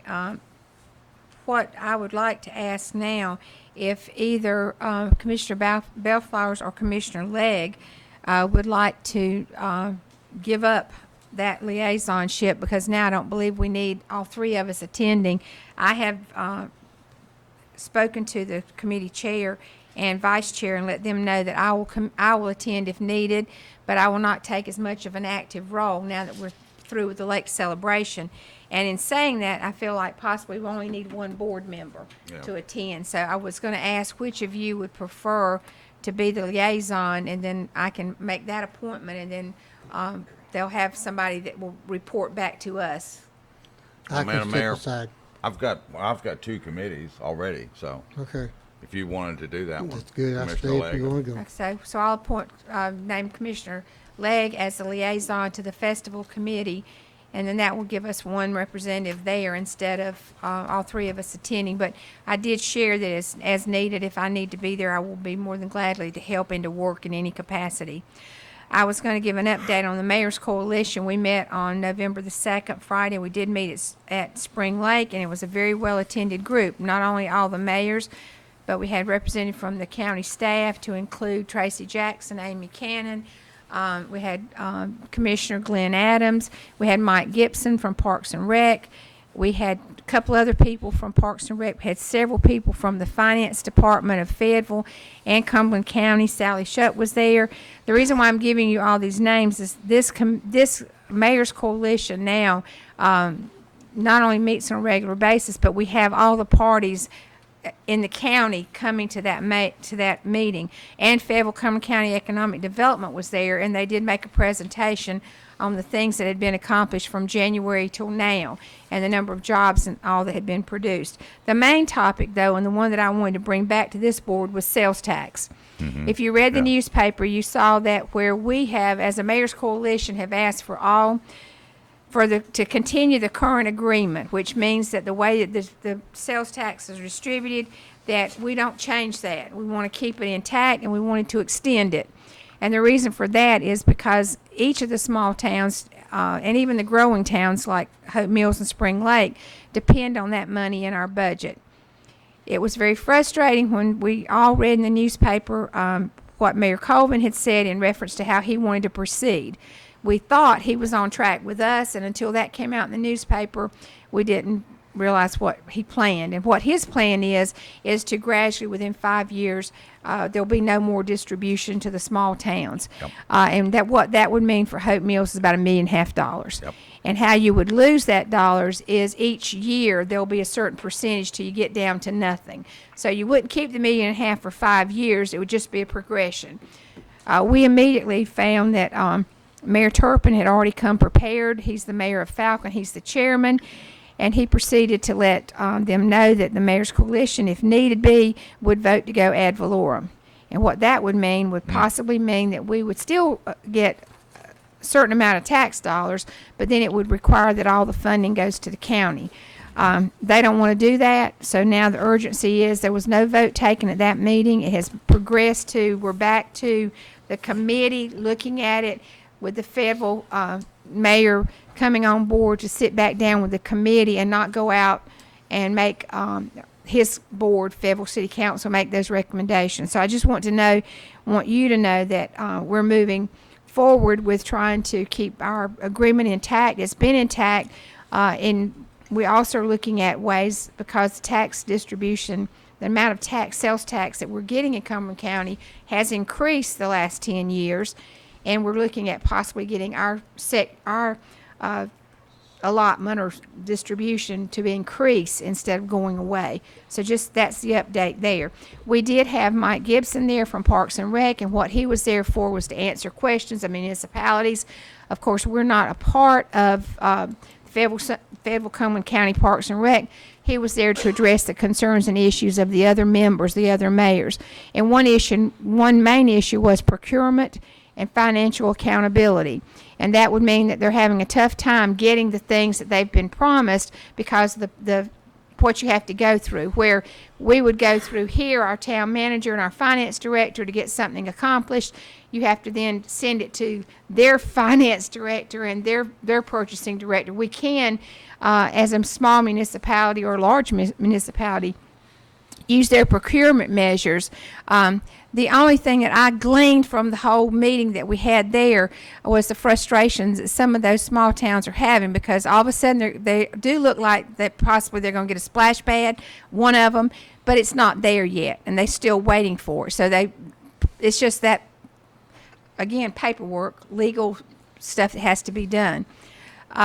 Funding-wise, the bond referendum that Fayetteville did, that is Fayetteville dollars, meaning that it's already proposed. They have plans for every dollar, and they've already over budget. The other thing that was alarming to me is that, and again, I say this because this was the part that was brought up, because Spring Lake also has their own Parks and Rec department. They heard that Hope Mills was looking at this, and they wanted to know it must be a good deal because Hope Mills has the best Parks and Rec department in the county. And if Hope Mills looking to move in, then maybe Spring Lake should too. And so that's what came about, is the discussion was, then what happens? Does that mean that our Parks and Rec become Parks and Rec for the whole county? Whereas now it's Hope Mills Parks and Rec. We do charge fees for those that are outside our city. What would happen if it was all Cumberland County? We would be a part of the Cumberland County program. That's the parts has to be worked out. And that's where, when we left that meeting, those small towns were still excited that there was some funding for them, but they have to, sort of like you put in your request and then you go through the process. The other thing that we talked about there, again, was the economic development, and I'm going to bring that. I want to say the number of jobs is well over 1,000 in Cumberland County that have been acquired. If you haven't seen the Campbell Soup plant that's going up out on Highway 13, also the other good news is we did do surveys, and Hope Mills contributed those for a textile company that's coming in. Most that start with were concerned because in our area you think textile, and you start thinking about what it used to be like, and the long hours and the hard work. And what these were looking at is some of it's using sewing machines, some of it's using other types of equipment, but they wanted some experienced people. We now are in the running for that position, not Hope Mills, Cumberland County, but we are in the running because of the number of people that filled out the survey saying that they would want a job. And I think that's something we need to pay attention to, is we have a lot of people that would like to have a better job than what they have. And that was the extent of the Mayor's Coalition. We meet again as a committee sometime before Christmas. A date has been set for us to finalize our agreement, and that is December 31st. Okay, next we have staff comments. Any staff comments? I would just like to mention that the Advocacy Goals Conference in Raleigh, November 29th, I can still get you signed up for it if anyone's interested thus far. Commissioner Bill Powers is the only one who has indicated that they want to go. What day is that on, Miss Jane? It's on November 29th from 10 a.m. to 4 p.m. It's at the Raleigh Convention Center. I mean, what day of the week is that? I turned off my cell phone, so. I did too. Oh, wait. No, this is not. It's what, a Thursday? So I can, you let me know in the next couple of days, I can still. Okay. Okay, thank you. Anything else? Anything, sir? Okay. All right, the next thing that we have is a closed session. And I would like to, again, I'm probably talking more than I should this evening, but the last closed session that we had, I do want you to know that we have, when we have a closed session such as tonight, is to consult with attorney-client on matters with attorney-client privilege. That is the purpose of the closed session. If, in fact, that closed session gets off task, off target, then you cannot adjourn from a closed session. But you can require or ask that it not be discussed if it's something that is in relationship to any one of us. Anything that's said in reference to the mayor, the commissioners, has to be done in the open. You cannot discuss personalities or issues in reference to the politics of this board in closed session. The other thing that I want to state, and I think this is important, is I would like to start recording our minutes again, recording them, because when you do minutes that you're doing by hand and it says you do not have to cover everything and all the comments, I believe especially when we have closed sessions in order to talk to personnel, sometimes that talking is intimidation and bullying, and I believe that needs to be recorded because of protection of our staff and our protection of each other. I know this board will not approve that to take place. Madam Mayor, but I make did, that motion right now. I did want to go and say that we wanted to, if possible, start recording again. And at this time, we have Well, Are we Matt- doing official Yeah, we got comments official before? comments first. Yeah, I'm sorry, we'll do But- official comments. But Madam Mayor, I'll go ahead and Okay. make the motion. Okay. If it's the will of the board to record, go back to recording our closed session minutes. Thank you. I'm fine with that. Oh, Do we have- Most definitely. Absolutely. Do we Most have the definitely. equipment still to do that? Yes, sir, we do. We have all that equipment, ma'am? Yes, sir, we do. It's just, it's a, I think it's a great idea. Just do it. okay, I appreciate that. I think that would be Do it. very worthwhile, because we have been able to use those verbal minutes before as needed to make sure what was said was recorded. Call for the All vote. those in favor, signify by raising your right hand. Seeing none opposed. Official comments, I'll start with Commissioner Bellflowers. Appreciate everybody taking the time coming tonight, and the speakers that took the time to come up to the podium tonight to speak. Let's see. Make sure everybody can come to the Veterans Day ceremonies that's going on this weekend. On Sunday, we'll be honoring 17 casualties from the Gold Star list that were killed in action in World War I 100 years ago. Their names will be out in the Sandspur article on Wednesday. And on behalf of the VFW Post 10630, along with the Veterans Affairs Commission, we sincerely extend an invitation to any family member that would like to come and be part of that ceremony as we remember and honor those veterans. We're not going to meet again until after Thanksgiving, so I'd like to wish everybody a happy Thanksgiving, to the staff and to the folks here and to fellow board members. And lastly, go Peckerwoods, or woodpeckers, as we say. Go woodpeckers, yeah. Yeah. I know. Okay. I did have it. Commissioner Edwards. The only thing I have to say is, don't forget tomorrow, get out and vote, Yes, please do. Even in the rain. even in the rain. Even if you in the have rain. it. That's our privilege. Mayor Pro Tem? Thank you, Madam Mayor. Appreciate the comments by Grilly Mitchell and Elizabeth Cooper. There seems to be a disconnect somewhere. We're not jumping off a cliff up here. I think I made it clear in the last meeting that we're considering 7 or 8 different options for our Parks and Rec. We may do nothing, but it would not be prudent if we didn't do some due diligence at this point, since our comprehensive plan is coming back. Certainly, we can follow our comprehensive plan, apply for grants, and go forward with Plan A. But we're not, nobody has committed to join in the county Parks and Rec. We have not committed in any way to do bond, $20 million bond, I think I read, I don't know where that came from.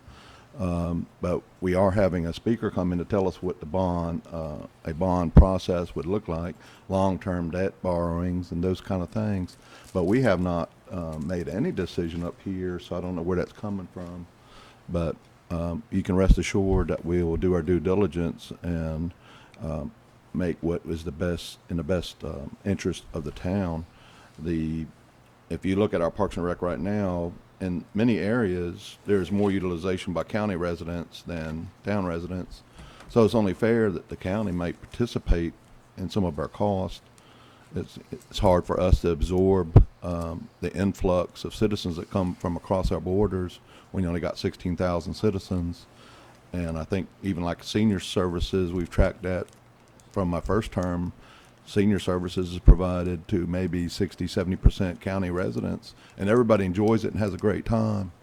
And so far, it's been very cost effective for those residents. But we want to try to serve all. We're really the heart of Southwest Cumberland County.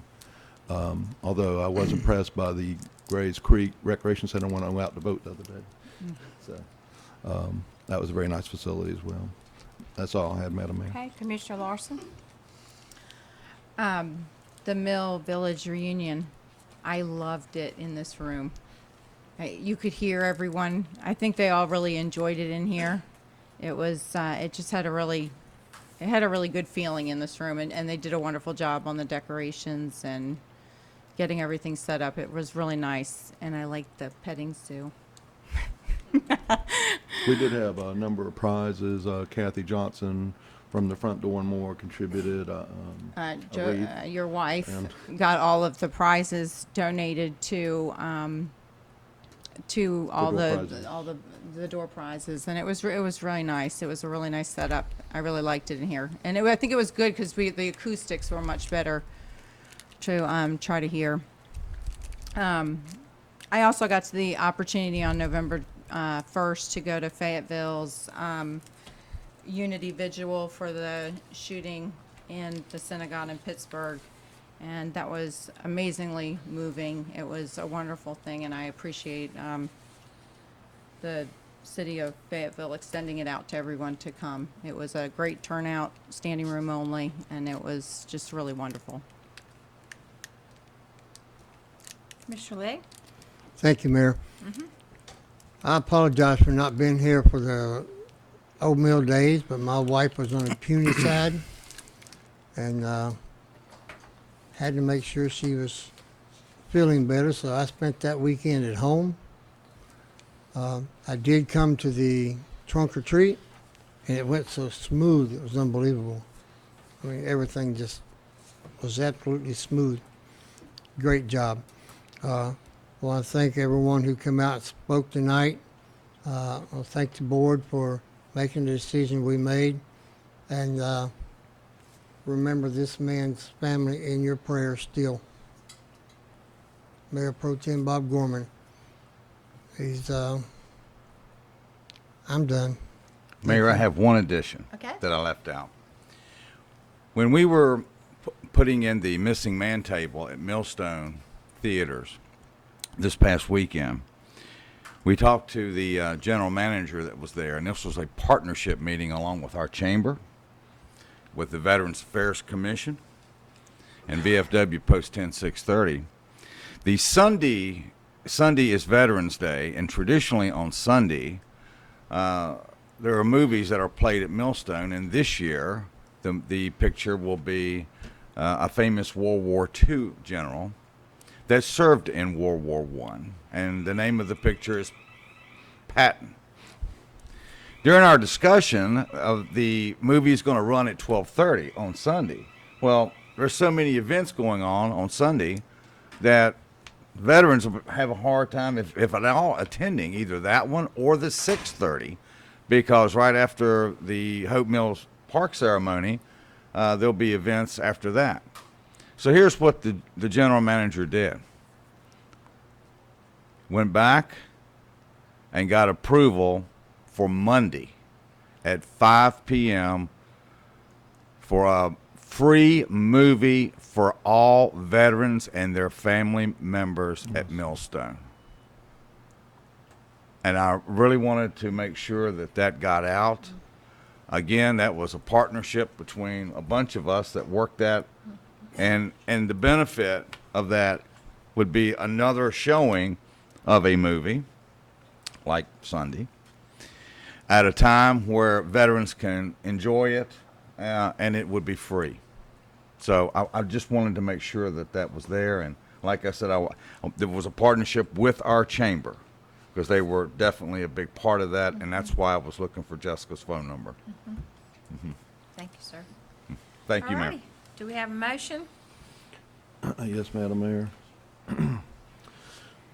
Make a motion to conduct a closed session pursuant to North Carolina General Statute 143-318.11A3 to consult with the attorney on matters within the attorney-client privilege. I have a motion to consult, hold a closed session to consult with the attorney. All those in favor signify by raising your right hand. Seeing none opposed, we beg your patience. We'll be back as quick as possible, and we'll be going to the front conference room. Directly to the front conference room. Trash can.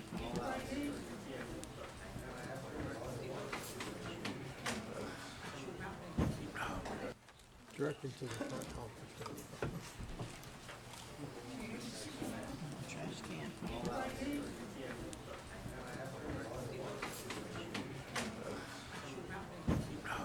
No. Motion returned. Point of order.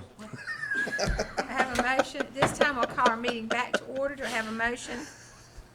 Madam Mayor, Move to seal the minutes of the closed session till such time as the release of the information would no longer frustrate the purpose of the closed session and further no action was taken. Have a motion. All those in favor signify by raising your right hand. Do I have another motion? Madam Mayor, Sir. at this time, we'd like to instruct the town manager to seek a closing attorney and other resources to procure a piece of donated property that's been offered to the town. Okay, I have a motion. All those in favor signify by raising your right hand. Seeing none opposed. Okay, Okay, then. Including the Separate motion appraisal. for- Okay. Oh.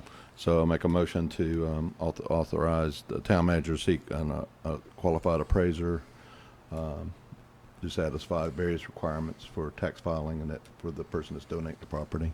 okay, I have a motion. All those in favor signify by raising your right hand. Seeing none opposed. Do I have another motion? Motion to adjourn. Okay, thank you. Happy See y'all in a Thanksgiving, few Commissioner days. Legg. Happy Thanksgiving, everybody, because nobody's gonna meet before Thanksgiving. Everybody have a nice time. I'm out of here. I'm out of here.